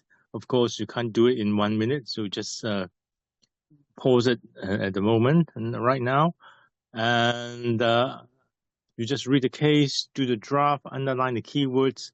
I think you would need around 3 to 4 minutes to do this, but I won't pause for 3 to 4 minutes. I'll just pause about 1 minute or so, and I will restart. So when you come back, you just listen again to the following slides. Right, so I will stop in here for a moment, and then you can read the case because it's quite long. It's 2 to 3 pages long, and you really need some time to read through it. So I just give you a few minutes to read through this case. But for me, I will pause for 1 minute only, and then we'll continue with the we can continue with the discussions.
Okay, I think you have read through the case. Probably you can identify this is about strategic planning as well as the strategic management process. You can see that it's about planning, the decision making, the perspective of the strategy. So it covers quite a number of topics in the section A. It also covers the other section, which is a section B on strategic management. You have to talk about the different perspective, the rational strategies, as well as the emergent strategies. So these basically is a question mainly on section A, and it's quite easy to identify. And the keywords in here that you have to analyze the major issues in the supply chain for this company, and you use appropriate tools to describe the strategic management process. Again, that reminds you of section, the subsection strategic management part, which will require you to discuss the rational process and the emergent strategies. So this gives you some hints in what to answer. So let's go into more detail about the question requirement. So you can see that analyze the major issues. So you ask what are the major issues and identify the major issues from the facts of the questions. And what happens to supply chain? So it says that is addressed to the whole supply chain. So what happens to the supply chain? So before you answer the question, you have to make sure that you have in mind a very clear picture of the facts of the case. And what are the ethical and sustainable propositions of this company? Do we see anything in the facts of the case that tell us so? And whether it can deliver its ethical and sustainable propositions to its customer or not. Why can it deliver and why it cannot deliver? So I mean, these are some of the basic points I think you can consider before you answer the questions. And similarly, in the second part, they ask you to use appropriate tools and model to describe the process, the management process, to achieve the goal. So in your draft answer, you will have to discuss the model to be used, strategic management process, and what is the to achieve the strategic goal. All right.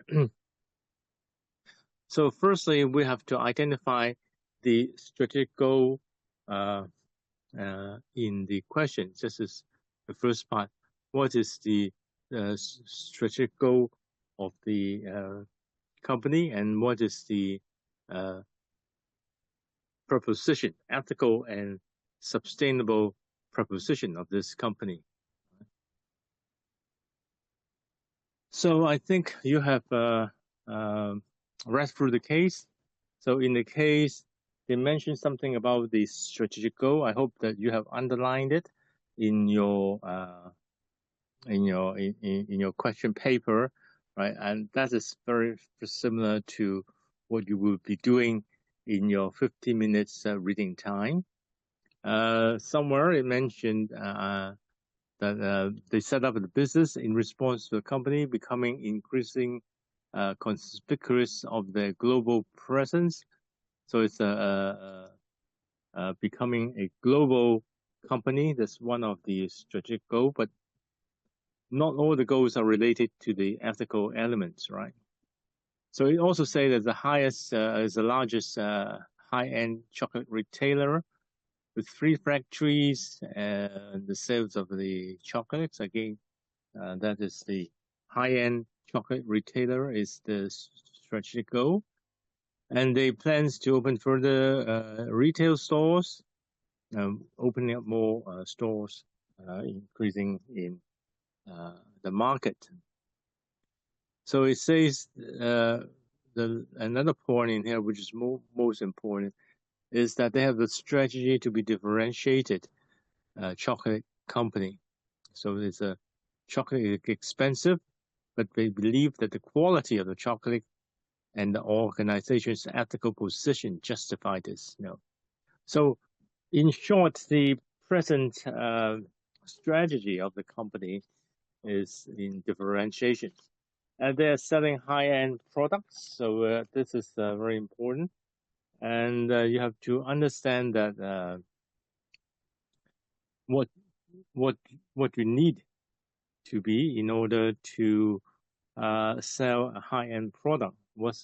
How can you differentiate yourself from the other? So one of the ways to differentiate from the other is the ethical positions, right? So you have to bear this. These are the background in mind before you do the discussions, the writing up your answers. Next, maybe we can look at some of the things related to the ethical positions. What did the effect of the question say about the ethical positions of the company? So it says somewhere in here that the company buys cocoa from the wholesale who meets the certified standard of sustainability for the industry. They call it Cert Choc. So they buy things which have been certified to be sustainable, green, sustainable, that sort of things.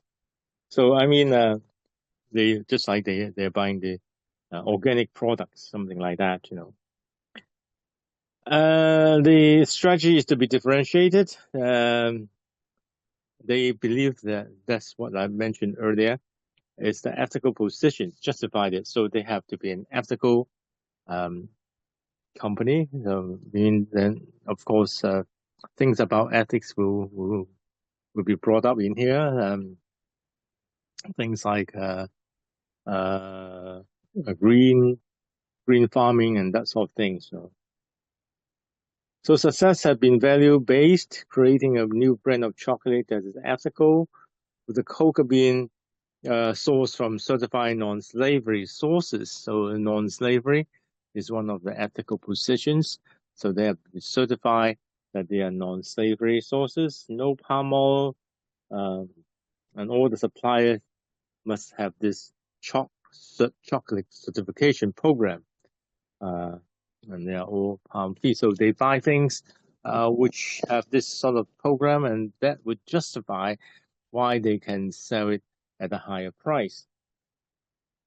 And the transparency of the supply chain and the verification of compliance with the ethical standard by the UK suppliers by fulfilling the transparency report. And they have to write this sort of a transparency report for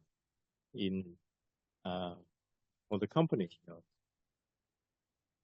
So, I mean, that gives you some idea already about the position of the company.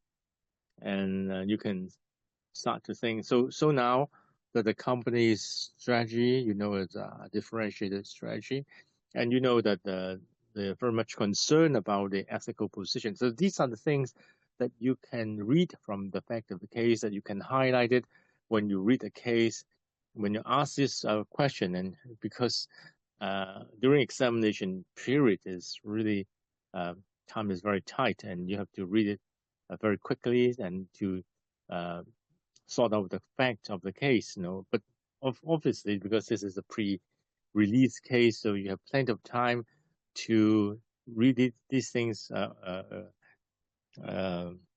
beforehand, and you should actually have prepared this and understand the positions already before you go to the examination room. No, so the first part of the question is to find out what are the major issues relating to the supply chain, which affects the ethical and sustainable propositions to the customers. So this is the part you need to address. So we now come to the um, we now come to the essence of the questions, which is to find out the problem in here. So again, we look at the facts of the case again. It says some problem with this international chocolate certification program. Initially, it improved the livelihood of the farmer, but evidence shows that these gains are being reversed due to corruptions, poor monitoring, and compliance practices. So what the chocolate certificate program want to achieve may not be able to do so due to a number of problems in those countries.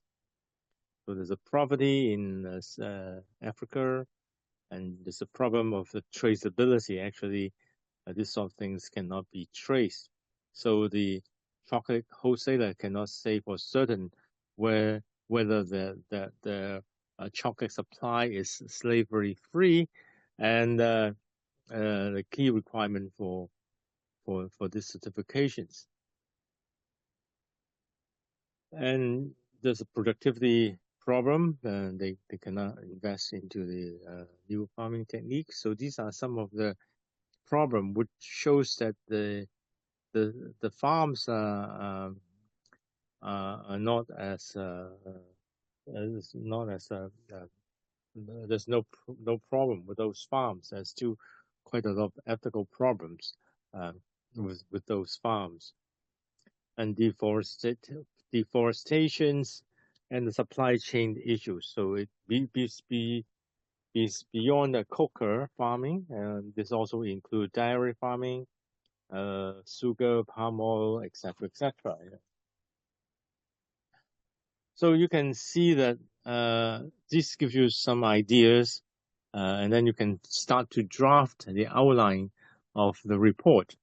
Remember that this is in the report format, and you start by answering what is the present strategy, what are the main issues relating to the supply chain that it has to be addressed, and what is the management approach, what is the model, you know. So, I mean, as an introduction, you can say that, okay, the present strategy is differentiations. You can use supporters differentiations as a starting point, as introductions. They want to create a high quality, ethically sourced chocolate products. And actually that reflects the Scottish heritage, you know. The company targets high income earners and tourists, primarily within Scotland, and they also leverage the online sales to reach Scots globally. So, I mean, they're planning to do it maybe online globally. So we can see that this is the present strategy of the company. So so how can they create this high quality, ethically sourced chocolate product? They want to differentiate this from the rest of the chocolate so that they can sell it at a higher price. So probably the customers that they would target would be on a higher income earners or the tourists within Scotland, all right? But they can also consider selling these things globally. So that's the present strategy. And then the main point that you have to discuss will be the major issues that need to be addressed across the supply chain for the company to deliver the propositions. I mean, I think by now we know that there's a problem with this certificate program because of a lot of problems in those countries, and that you cannot prove that these are slavery free, and because there's the problem of traceability. So I mean, this is the issue. The issue is that you cannot rely on the um, on the uh, on the certificate program to say that your chocolate are more ethical. The sources you have ethical sourcing, etc. So maybe we have to consider a little bit more in more detail. So if this is the case, how would you address? What are the issues that you will need to address? So I mean, the question actually tells you that I mean the fact of the question actually tells you that there are several issues that you can address. Firstly, it's a transparency issues.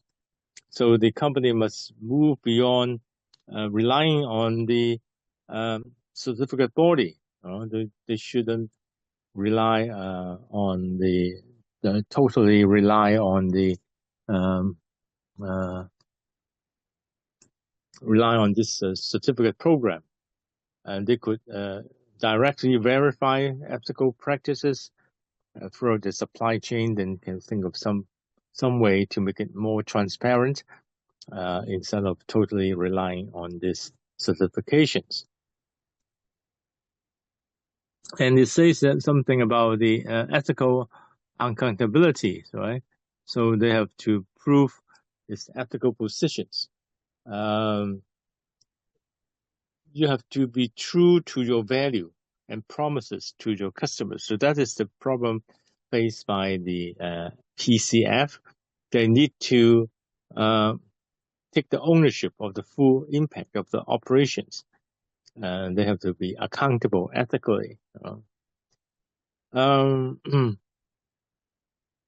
So they may say that in here somewhere there's support the charity, setting up of the charity. Again, that's something which is related to the ethical practice as well. And then somewhere it says it's relatively small organizations in a massive global industry. So they should focus on establishing the relationship of cocoa farm. Do they directly buy from them? So these are something that they could consider as a way to deal with these major issues, right? Because the customers will expect transparency. Why are they willing to pay more? Because you say that it is from ethically sourced products. So you have to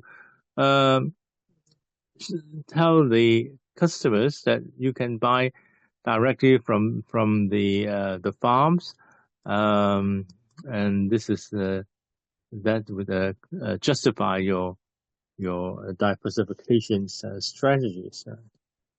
So the customers expect you to be transparent, and therefore you have to align with your operations with this practice. So how can you improve the supply chain transparency? That is the main issues for the company.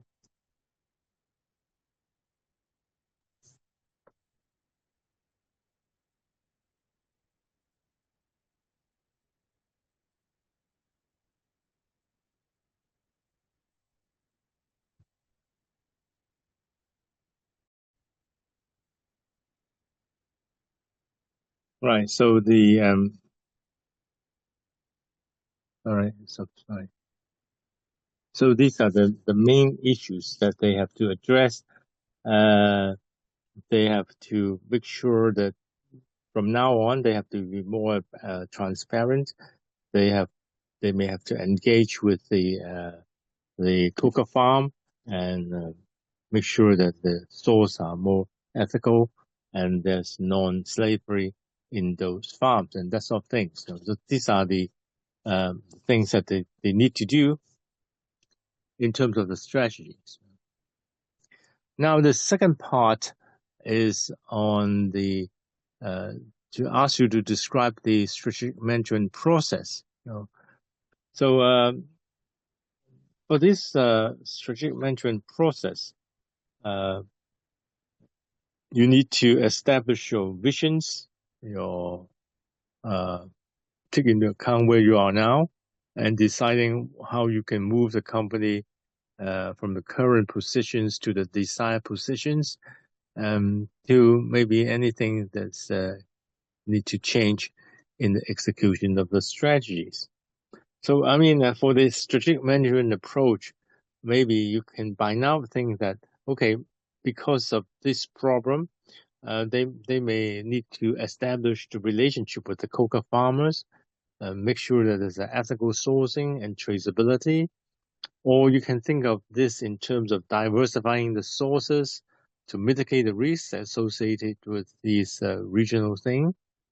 Or you may, there are various approaches that you can think of, maybe you can develop partnerships with the farming community and support the educations and health initiatives. And you can scale back operations and reassess your strength and your sustainability practices as well. So I mean, there are a lot of strategies that you can think of to deal with these issues. And then you can also enhance the customers' engagement through the transparency report and this certification thing. So, having said that, we would now move on to the second part in here, which is to describe the models. Right? I think for the first part, you have to discuss the vision and mission of the value of the business, taking into account where you are now and how you can move from one place to another. So they are asked to use one of those models, right? So if you remember, you have this Mintzberg's 5 Ps, or the Spender's 4 paradigms, McAvoy's strategic intelligence. You can use any of these in your discussions. So to earn marks, you have to apply these models accurately. But I mean, it has been said that the candidates really is weak in applying these models. Now you just pause a few minutes and then start to think how you would apply these Mintzberg things in these 3 different models into your scenario. How you would apply this to your scenario.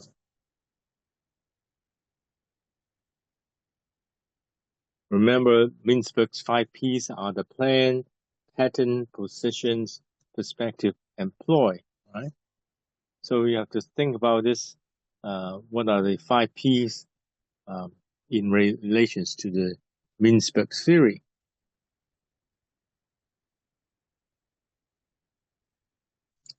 So again, I just pause for a few seconds, and you also pause the recording, and then you start after you have finished applying the 5 Ps into your into the case.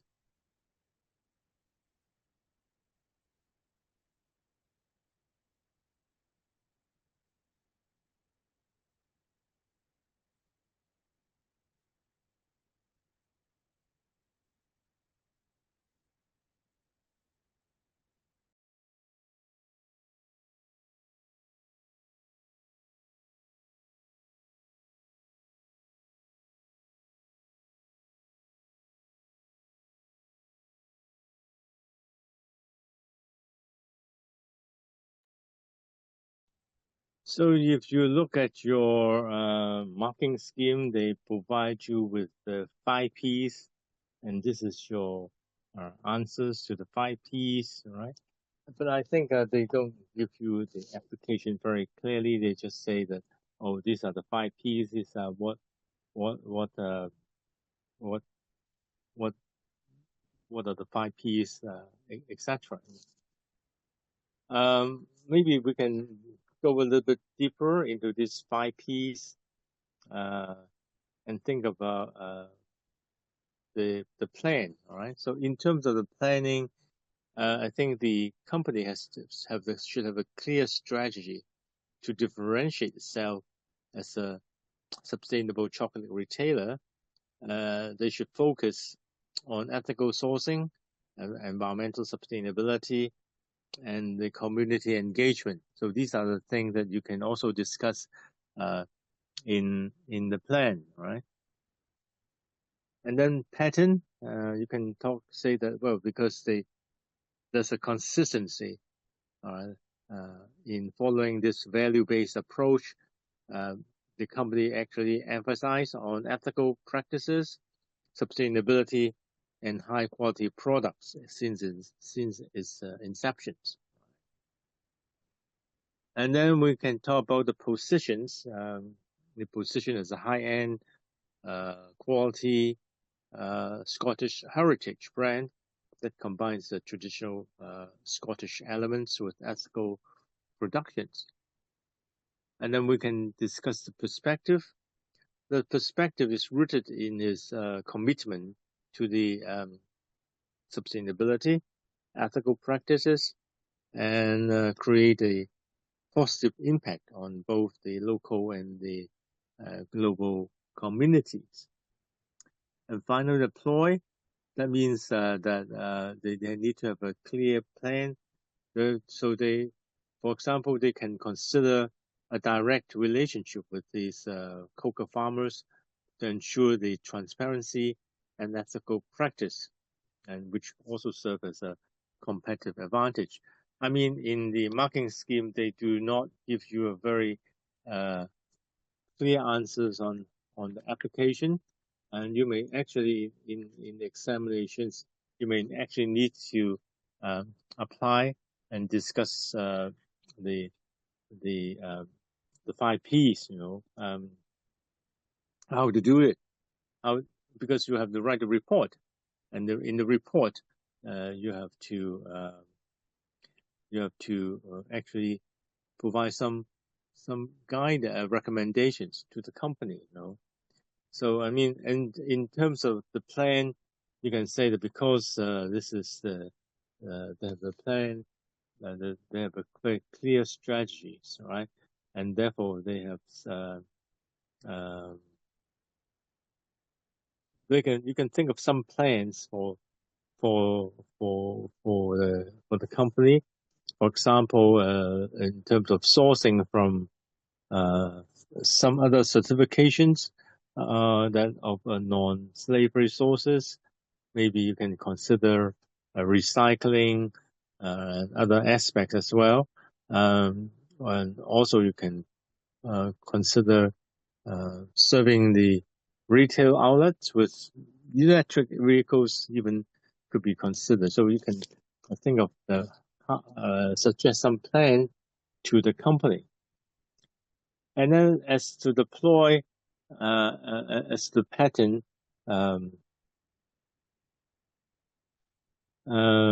we have already said that this is a value-based pattern, so they have to adhere to this pattern, and they have to demonstrate a clear pattern in their operations.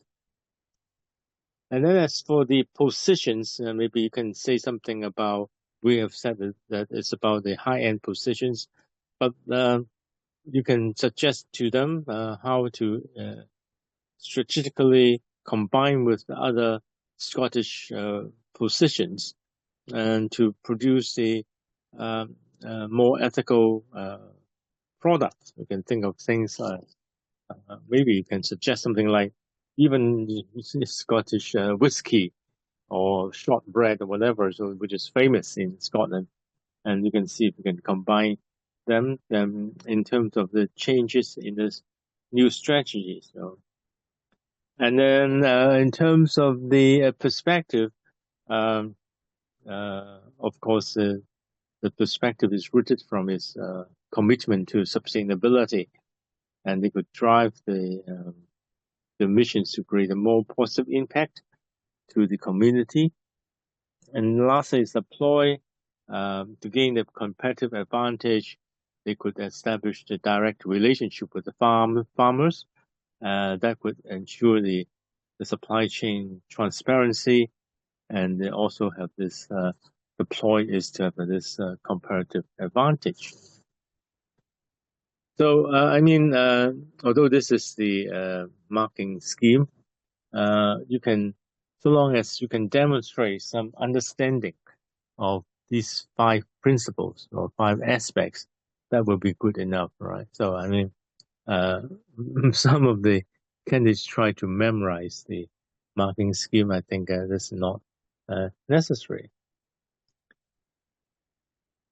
Maybe as a practice, as an exercise, I would suggest you to think about how you can discuss this in terms of the expenses for paradigms, right, to the PCF.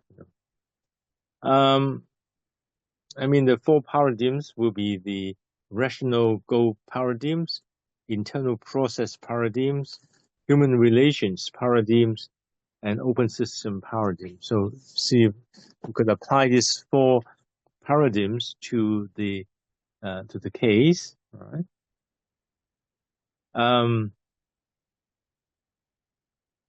Maybe you can discuss something like, I mean, what I've suggested now is something which is quite open-ended, and you can have your own versions of interpretations. So rational goal paradigm, so they focuses on achieving the goals by increasing the market shares, customer satisfactions.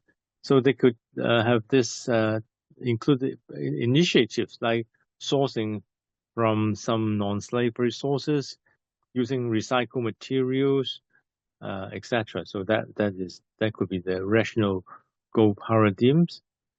Internal process paradigm, so that they have to ensure their operations are efficient and they're transparent. They can, for example, by establishing their direct relationship with these cocoa farmers, so that would enhance the supply chain transparency and also align with their commitment to the ethical practices and sustainability. Now, for the human relations paradigms, they could foster a positive organization culture. They can, by engaging the local communities as well as the global communities. So that would they could have something like community engagement programs and partnerships that promotes sustainability and ethical practices. Now, in terms of the open system paradigms, they can adapt to external changes and leverages opportunities in the market by positioning themselves as a high-end product. So they can combine with the traditional Scottish element with some ethical chocolate positions to create the unique market positions. So you can think of some other discussions that can apply to the Spencer's 4 paradigms to the case. And maybe in the Maccabee strategic intelligence, they can talk something about foresight, visioning, partnering, and motivating. So these are the different angles. Foresight, the company can anticipate future trends in the chocolate industry. The foresight will be ethical sourcing, environmental sustainability. They will foresee that there's an increasing customers' demand for more sustainable, ethically sourced products. So this is the foresight. And visioning, I think you can say something like the PCF envisions itself as a leader in this sustainable retailing. This is a niche market, but this visions is reflected in its strategies they can combine with the traditional Scottish heritage and ethical chocolate productions. partnering, you can say something like they can collaborate with stakeholders, like collaborate with the South African cocoa farmers and local communities so as to achieve this strategic goal. So these partnerships will ensure supply chain transparency and promote the community engagement. Motivating, then you can say that the company can inspire the employees and stakeholders by emphasizing its commitment to the sustainability and ethical practices. So the motivation is evident in its value-based approach, and it should adhere to these ethical practices. So as long as you can demonstrate some understanding of these concepts and apply them to the case, to the fact of the case, I think you can get good marks on that. You don't just memorize the models itself. You need to apply the models to ensure that you show some understanding of the models.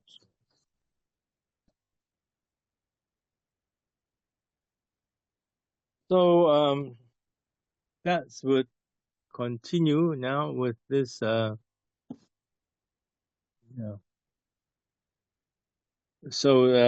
the next thing that you can discuss is this deliberate strategies, emerging strategies, because of this realizable goal. So this is what we intend to do. So this is from your marking schemes, all right? So you need to discuss something on these issues in here. So there's a problem. The problem is the certificate problem. So they have to be proved to be incorrect, etc., etc. So I mean, this is what we have discussed earlier. So how are you going to respond to this? I think I've explained earlier some of the methods to respond to these issues. Now, this is what the Mintzberg called emergent strategies.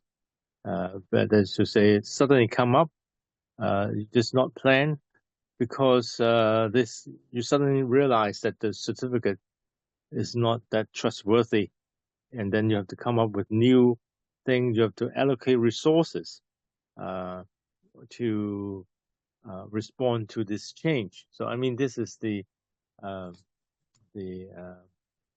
you have to apply the deliberate strategies to the models, and you can see that Mintzberg's concept of deliberate strategy emphasize on the planned, intentional approach to achieving the goals. So it means that you have a clear objective, all right? What I mean for deliberate strategy, it means that you need to have a clear objective, but they have to set a specific goal.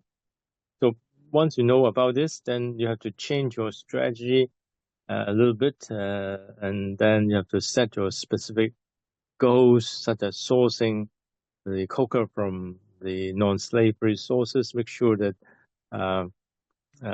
these are certified, and you can consider using recycled things for packaging, etc., etc. So these objectives will align with the commitment to sustainability. So you have to have a clear objective. You have to have strategic planning. I mean, this deliberate strategies will involve these things, right? So for strategic planning, the deliberate strategy involves creating a roadmap and outline the actions and initiative to achieve those goals. This will include building direct relationships with the, say, South West African cocoa farm, ensure that there's a transparency in the supply chain. And then you can talk about consistency in the executions. So the PCF is consistently implement these planned actions, such as engaging in the community programs and maintaining a high-end Scottish heritage and brand identity. So this is consistent and reinforces market positions as a Scottish heritage. And then adaptations within a framework. So you can say something like that. Well, the PCF follows the deliberate strategy. It is open to adapt to this plan and to address external changes and opportunity. So this balances ensure that the PCF stays true to its core value while remaining competitive in the market. So by applying this means with the deliberate strategy, so the company can demonstrate strong commitment to this goal and values. So I think it's quite clear from the fact of the question that something suddenly happens. So you're not in a stable environment. If you're in a stable environment, you can use, say, rational strategies. But this is an emergent strategy. You can spot this point very clearly because you just realize that this problem with this certification program. So it's a sudden change. It's emergent that requires you to take some special actions out of your original plan, right? So you have your original plan that about sourcing, ethical sourcing, and that sort of things by having this certificate program. But now you find that there's something wrong with the program, so you have to change your strategy. So this is sort of called emergent strategies.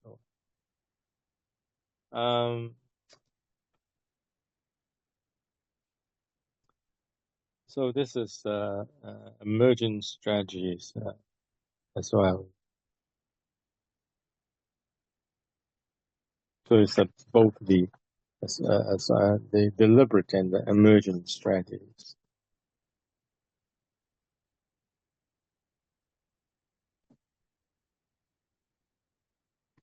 Now I think since you have I mean this is about the things that you could discuss on this question. So you have to discuss. Well, I'll just remind you one more point is that the question asks you about the report format, so you have to do it in the report format. So firstly, you have to discuss the strategies, and then you discuss the major issues that is faced by the company, and then you can discuss the strategic planning process. You can use any of the models to discuss it, and then you can also consider how you would approach what is the new approaches to this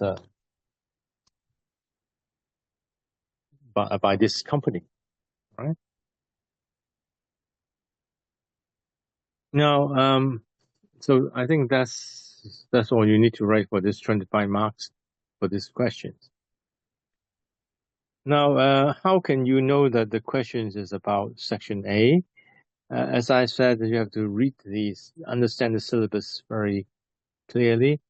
So when the question asks you about developing strategies, asks you about strategic management plan, asks you about characteristics of the strategic decisions, or you ask you about the perspective of intended and deliberate and emergent strategies. If the question asks you about strategic leadership, so these are some of the hints that this question will involve section A. Especially as I've said earlier, suddenly some facts suddenly come up that needs you to reconsider your whole strategy. So that's a sort of emergent strategy, right?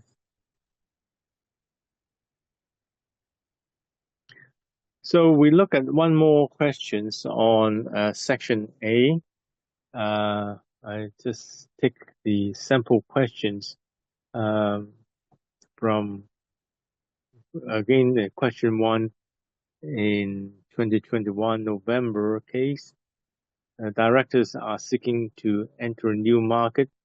They want to expand the castle. You're required to write a paper to discuss the strategies, and you have to discuss the key strategic management issues, the planning, etc., etc. So it's a new market. Then you have to consider developing the strategy. So you know immediately that it is a question on Section A. Right? So again, we pause for a moment. We pause for about 1 minute, and then of course you may need more time. You take a look at your question 2021 November. The facts of the case again is quite long. Maybe you need to take a look at the case before we move on. All right, just say November 2021 November questions.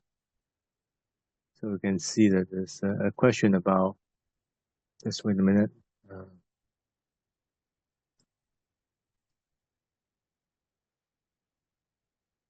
About this company called Castle Engineering Company.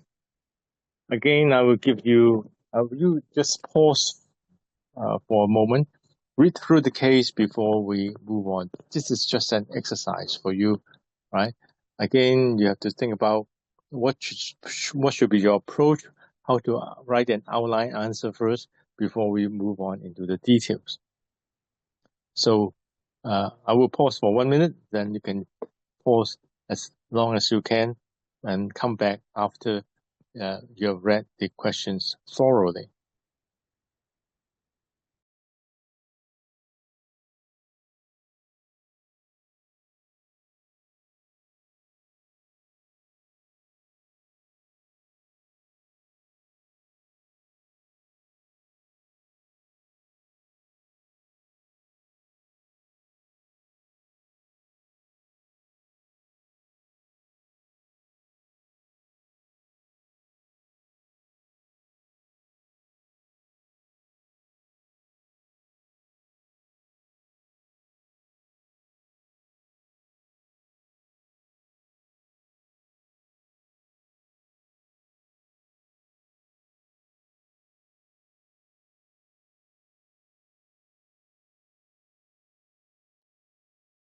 Okay, I think you have finished reading the case, and let's focus on some key facts given in the case. Remember that your answer will have to focus on the key strategic management issues faced by the castle, the planning process, and how to use this process to gain the employees' engagement. Remember that, once you see that there's something related to planning, strategic management issues, that will remind you that this is a case Section A questions. And if it involve people, employees, leadership, then again, that will be in the developing strategy sections of Section A. So that reminds you that you have to focus your answers on Section A. So many candidates may give a different focus on the questions, but these are some of the hints that remind you to focus on Section A. So let's just repeat very quickly some of the key points that's mentioned in this case. I think because it's a pre-release case, you should have read it very carefully, and you should have highlighted some of the key facts in here. For example, it says that there was no debt in the business when it was taken over by the new owners, and they wholly own land and buildings. And then before the takeover, there had been no implementations of much needed investment to diversify the client base. And there's a high degree of compliances with sales and downward trend. So this gives you some basic ideas, and that's been increasing over the 3 years. The long-term future with the potential of developing innovating new products on an OEM basis.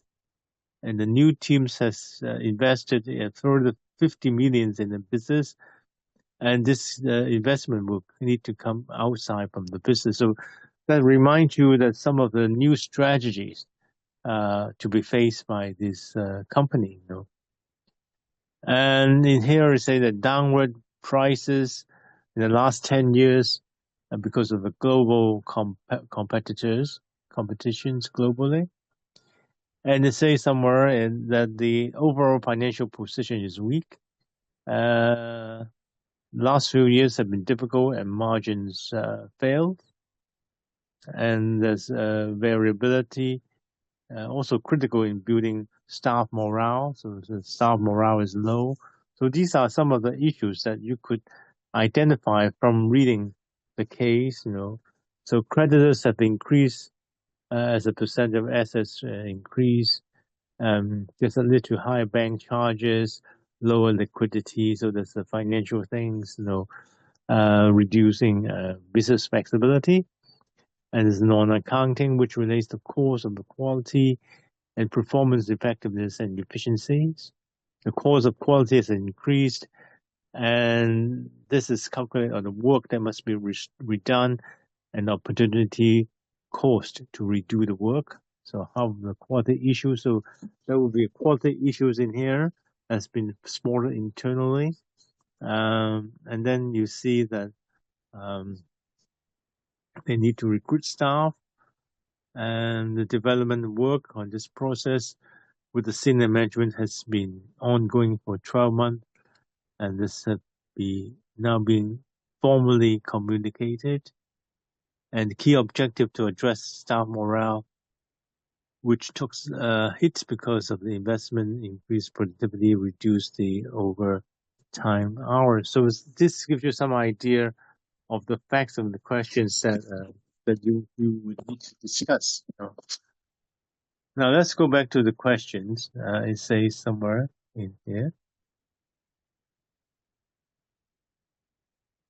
that in your answers you have to talk about the key strategic management plan faced by the castle. Now, remember that the number of things in here. There are quite a lot of problems faced by the castle. There are a number of issues faced by castles.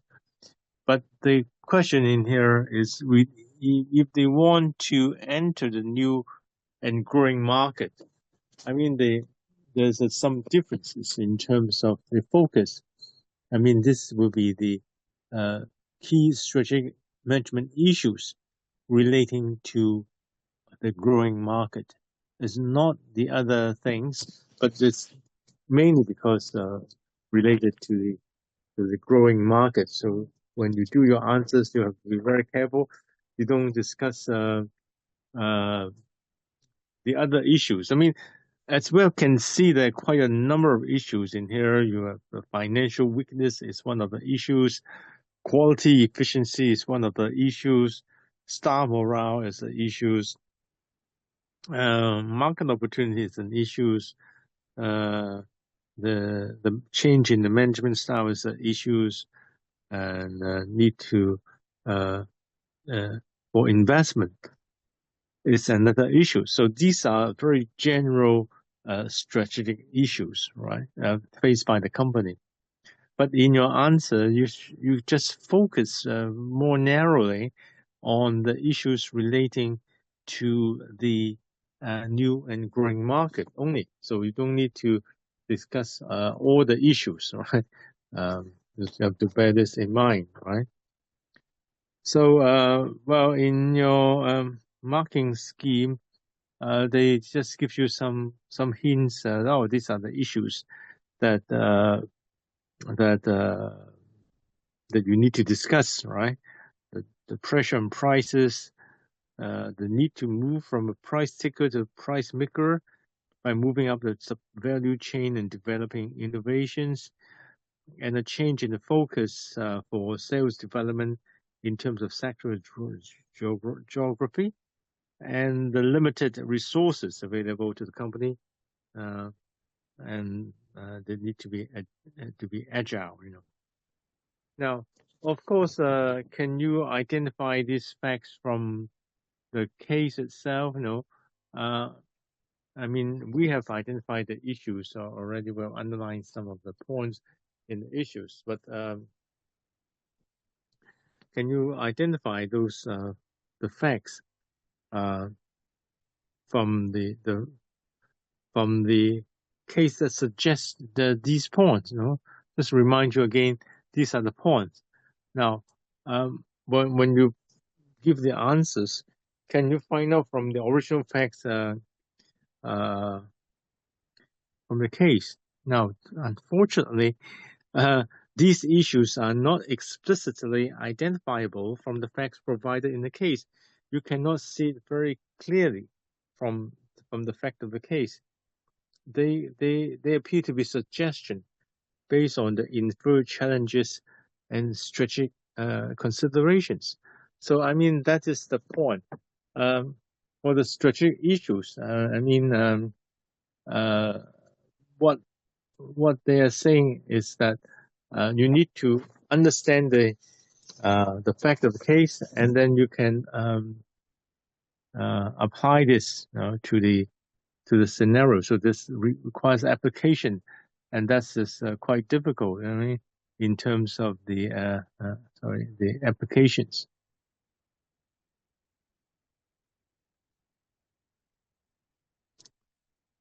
So maybe the first issues is the pressure on the prices. Well, of course, we can only deduce this pressure on the prices when they say that there's a decrease.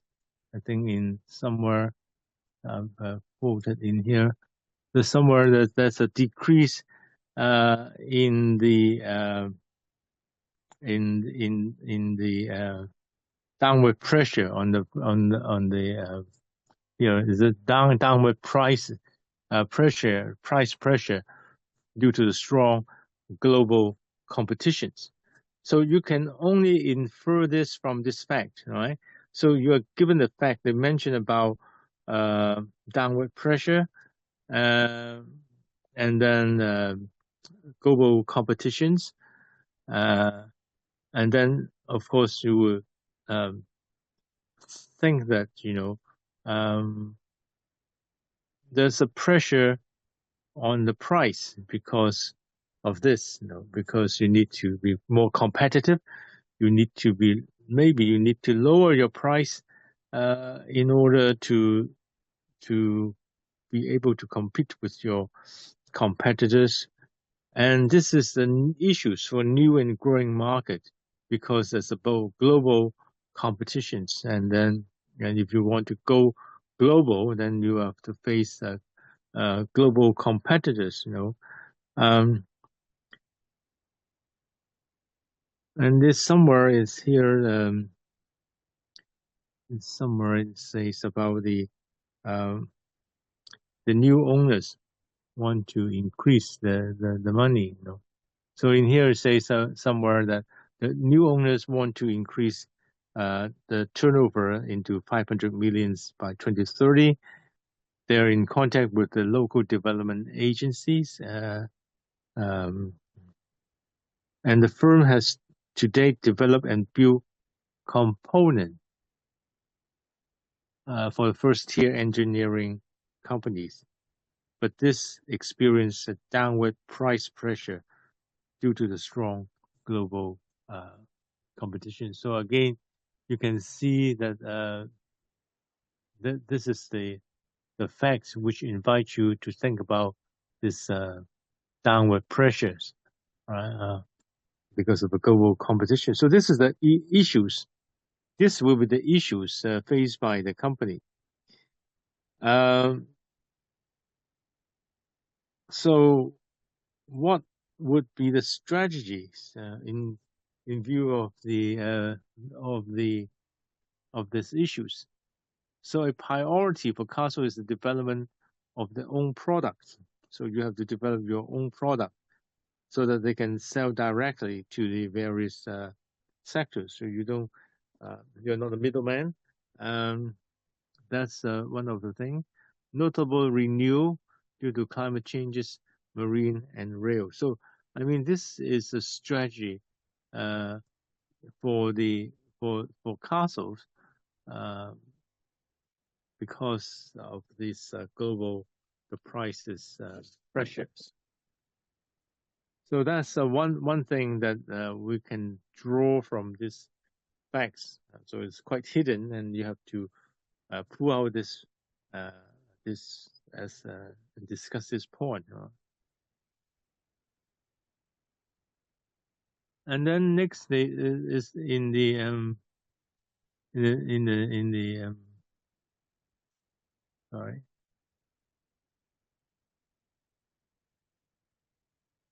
it's a need to move from a price taker to the price maker by moving up the value chain and developing innovations. Again, this is an issue for the new and growing market, but this is very difficult to be inferred from the from the fact of the case. Maybe when they say about developing the OEC market, somewhere in here, somewhere it says that okay, increasing the 3 years long-term future with the potential to develop innovative new products on an OME basis. Now, maybe this gives you a clue that there's a need to move from being a price taker to a price maker, right? The case content mentions the potential to develop an innovative product on an OME basis as a long-term future strategy. So this aligns with the idea of moving up the value chain. So that's the point, all right? So that's something you have to pick up from the facts of the case, and you may miss this point quite easily when you read the case. And then the third point, I think, is on a change in focus for sales development in terms of sector and geography. Now, again, this can only be inferred from the case content because they say there's a need to recruit staff and with expertise in the global sale. So they're shifting from selling mainly in Hong Kong and China to the targeting the global market. So this is the issue for the global market, So I mean, this is quite difficult to pick up in here. So it says somewhere, let me find it for you. Somewhere it says the business opportunity have been identified. Let me see here. So it says the business opportunity has been identified. So they're growing the market, not just in Hong Kong and mainland, but also grow globally. So, and they have to recruit staff and things like that. So that's the issues, and you may not be able to pick up this issue because this is really issues relating to the growing market, the issues for new and growing market. So you have to pick this up, in your discussion. I think that's a bit difficult, The last point in your marketing scheme is about limited resources available to the company. Maybe you can see this somewhere in here, which mentions the two executives, blah, blah, blah. And then it says today, the new team has invested in a further 50 millions in the new business, and it needs to come from the outside the business. So that's the issue because maybe the company does not have enough money and they need to borrow money or to have other forms of raising their capital. So I mean that would suggest that they have a limited resources available to the company. So unfortunately, you have to pick up from various points in this paragraph to identify the issues relating to the growing market. So that makes it a little bit more difficult for you uh, because you need to infer sometimes. Then they did not directly say so from the from the from the from the fact from the case itself.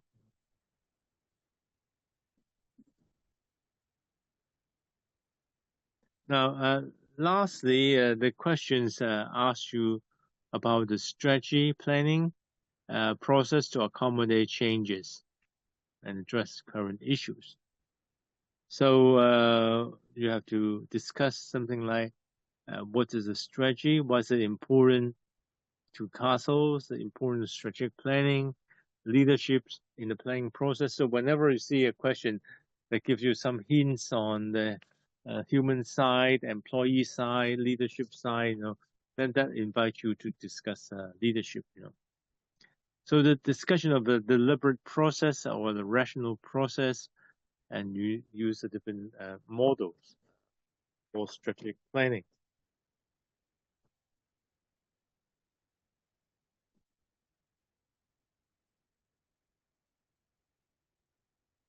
So for the first 2 points, why is it? What are strategies and what is the importance of strategy to the company? So you can discuss this, explain what the strategies. Somewhere say that strategy include a series of choices that the business have to take. So these are some from your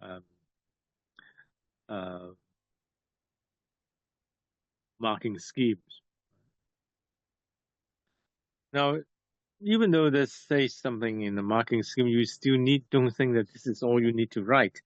You need to elaborate. For example, you need to elaborate the ACIC Johnson's proposal, right? And you need to explain Michael Porter. You need to explain what is strategy, and you have to elaborate on these things. So don't think that the answer is simply write down Porter's or the ICIS things. That's not enough. You need to show an understanding of these things. So why is it important to Castle? So it says this strategy is a series of choices that define the directions and allocation of resources to Castle. So I mean in terms of the strategy, they want to increase the turnover to 500 millions by 2030. So Castle has to decide between focusing on target sectors like renewable, marine, and rail, or they have to prioritize the specific countries for expansion. So when you say, you don't just say, strategy is choices.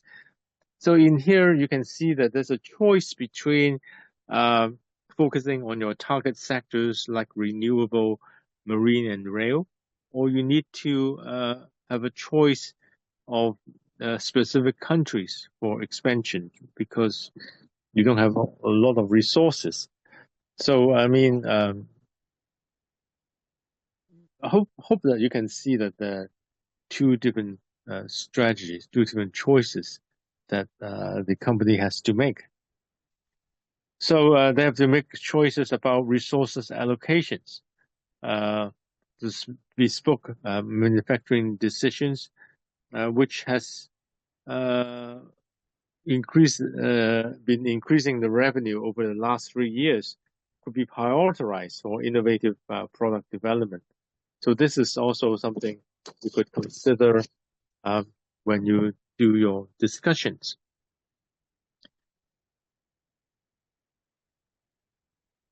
I mean, you don't just write down these things. You have to apply these concepts to your to the case, to the problem. All right. And also, they mentioned somewhere in here is about this ACIC aspects about the Johnson, the Jerry Johnson's, the structural approach to strategic management. So it helps the organization to navigate the complex environment, and by breaking down the strategies into these four different stages, which is analysis, choice, uh, uh, implementations, and control. So I mean, you don't describe all these things, right? There's the analysis, it's internal analysis, external analysis. You're not here to give an explanation of the ACA, IC, what are they, and etc. etc. You know, you have to apply this to to the um, the fact of the case. Obviously, as I think in the syllabus overview, I've explained already what is ACIC already. So what you need to do now is to implement this this case to castle. For example, in analysis, you have to examine you say, oh, we have to examine the internal and external environment. Internally, they may have to address issues like the staff morale, quality problems, financial constraints. And then externally, they may have to evaluate the opportunities in different sectors versus the global market trends and things like that, you know. So that's an analysis. You have to actually apply this analysis to your questions. Now, choice, so you have to make informed decisions about the strategic priority. Should they allocate more resources to bespoke manufacturing, or should they focus on the global sales team? So, I mean, I think you should pick up the two different strategies in here.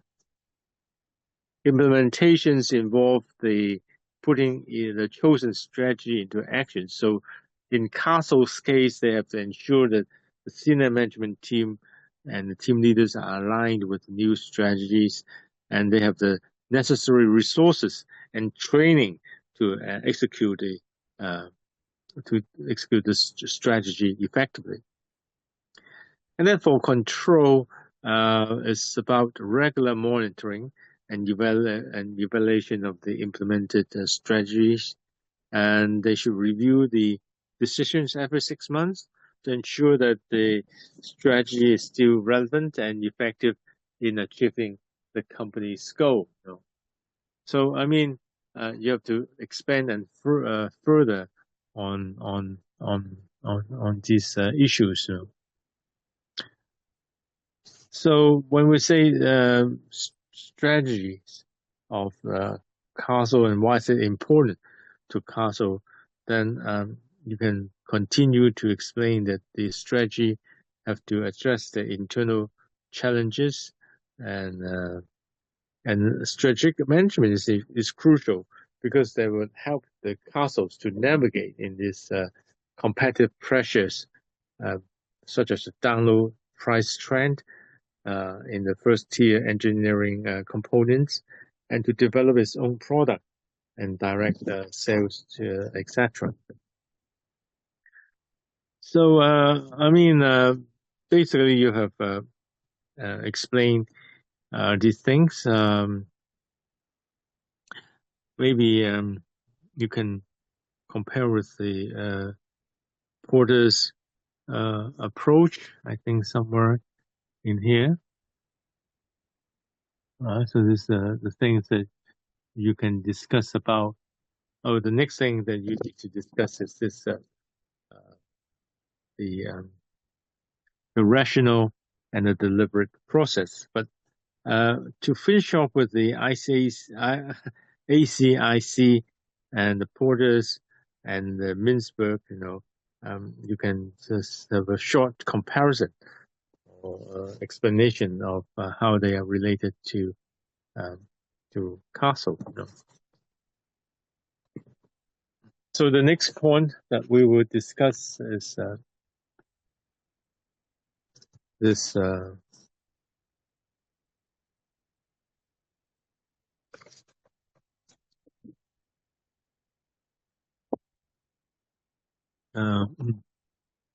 the deliberate process and the rational process. I mean, you have to discuss this point with reference to the fact of the case.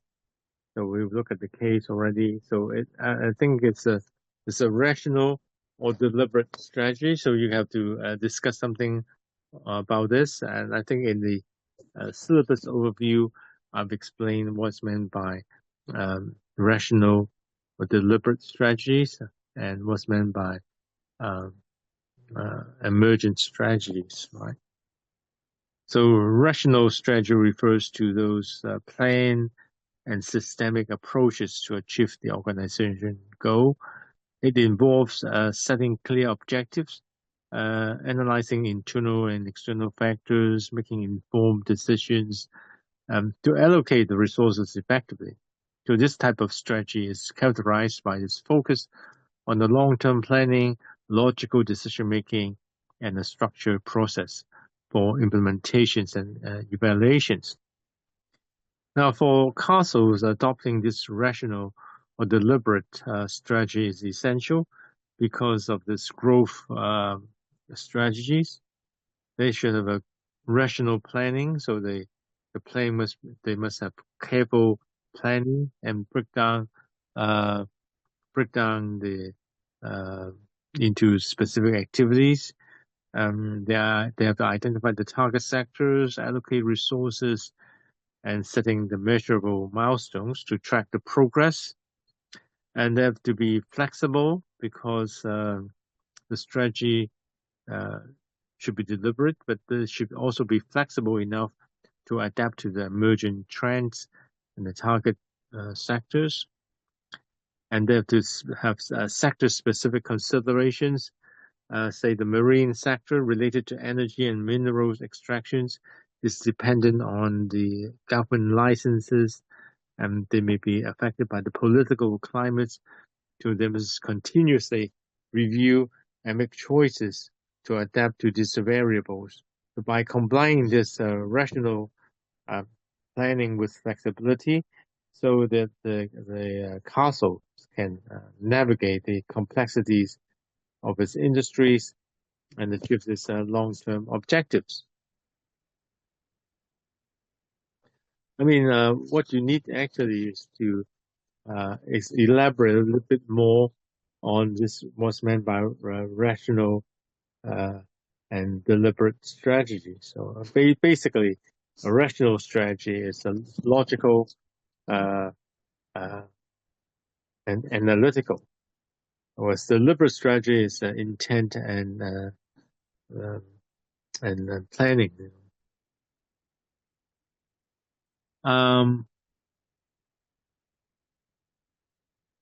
So you can use so I mean you have to discuss a little bit on the deliberate and rational strategies. And finally, we have a look at the strategic planning. So the different models, I think we'll explain this in one of the earlier sample questions. The 5 Ps, which is the plan, patterns, positions, perspective, and point. And I think you can now be able to explain these things, apply this to Castle. Now, for example, plan. Well, you have a deliberate course of actions designed to achieve specific objective. So in Castle, that would for example, set a clear goal. Well, in this case, they said that they should increase the turnover to 500 millions by 2030. And they should develop a roadmap for expanding bespoke manufacturing and entering the new sectors like renewable and rail. So that is the plan. And you have to explain the pattern, which is the consistency, consistent behavior. Um, uh, they have the reputations for quality and innovations and maintaining strong relationships with the blue chip customers. So these are some of the uh, some of the, uh, the patterns, and the position will be that the company's place in the competitive landscape. So the positions can be strengthened by differentiating itself through innovative OEM products. They can expand global sales to target markets beyond Hong Kong and mainland China. So that's the new market positions. So perspective, you can discuss something like cultures and visions. They should focus on promoting the we march together value to foster a sense of team purpose. And transitioning from a command and control culture to a participatory management approach. And deploy, then you can discuss something like forming a strategic partnership with the marine sectors to accelerate the market entries, or you can discuss something on research and development to develop a cutting-edge approach products on the renewable sectors, etc. So there are quite a number of things that you can discuss, right? Using the Mintzberg. And then you can talk about the VMOS, the vision, mission, objective, and strategies as well. So your visions is to become a global leader in the bespoke engineering solutions, driving innovations, sustainability across the renewable, marine, and rail sectors. And the mission will be to deliver high quality, innovative engineering solutions that exceed the customer's expectations while fostering collaborative and inclusive workplace culture. Maybe the objective is to achieve turnover of 500 millions by 2030, increase bespoke manufacturing revenue by 20%. So you can pick up all these points very easily from the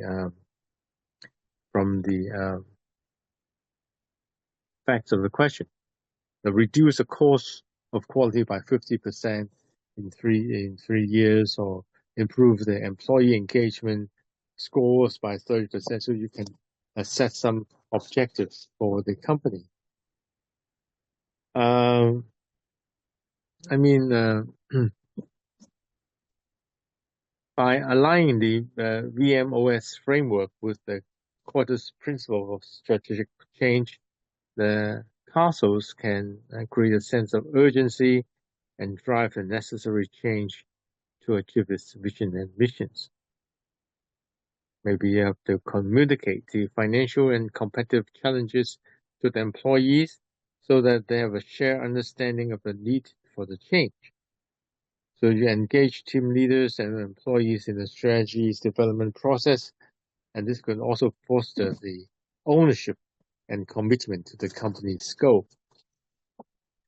So you have to discuss these points, various points relating to the facts of the case, right?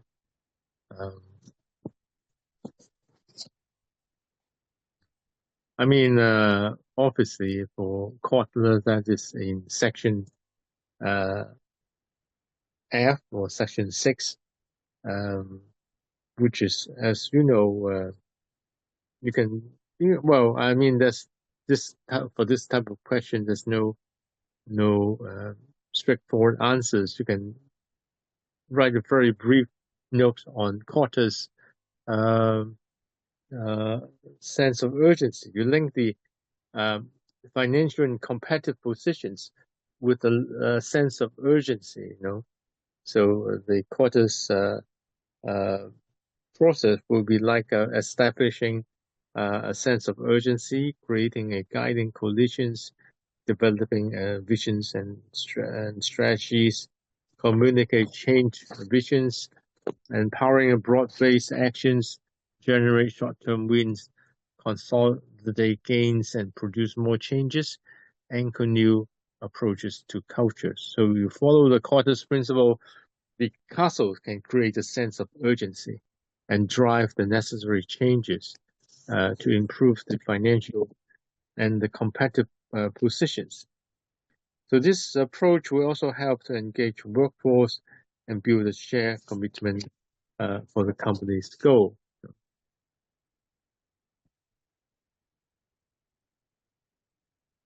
So lastly, a topic that you could discuss is different models for strategic planning.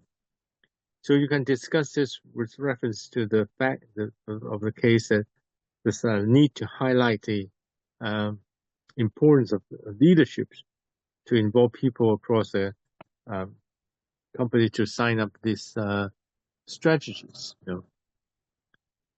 So we can discuss a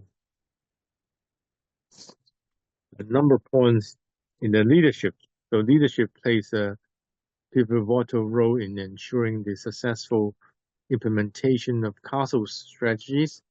So effective leadership is essential and it's quite crucial. So you have to have a paragraph to discuss the leadership. So leaders must have a role model to demonstrate the values and behavior which align with the company's vision and missions.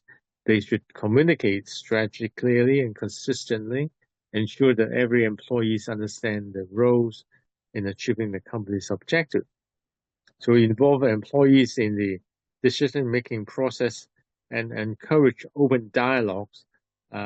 Leaders can create a sense of ownership and accountability among the workforce. So you have to discuss how a leader can engage with the employees.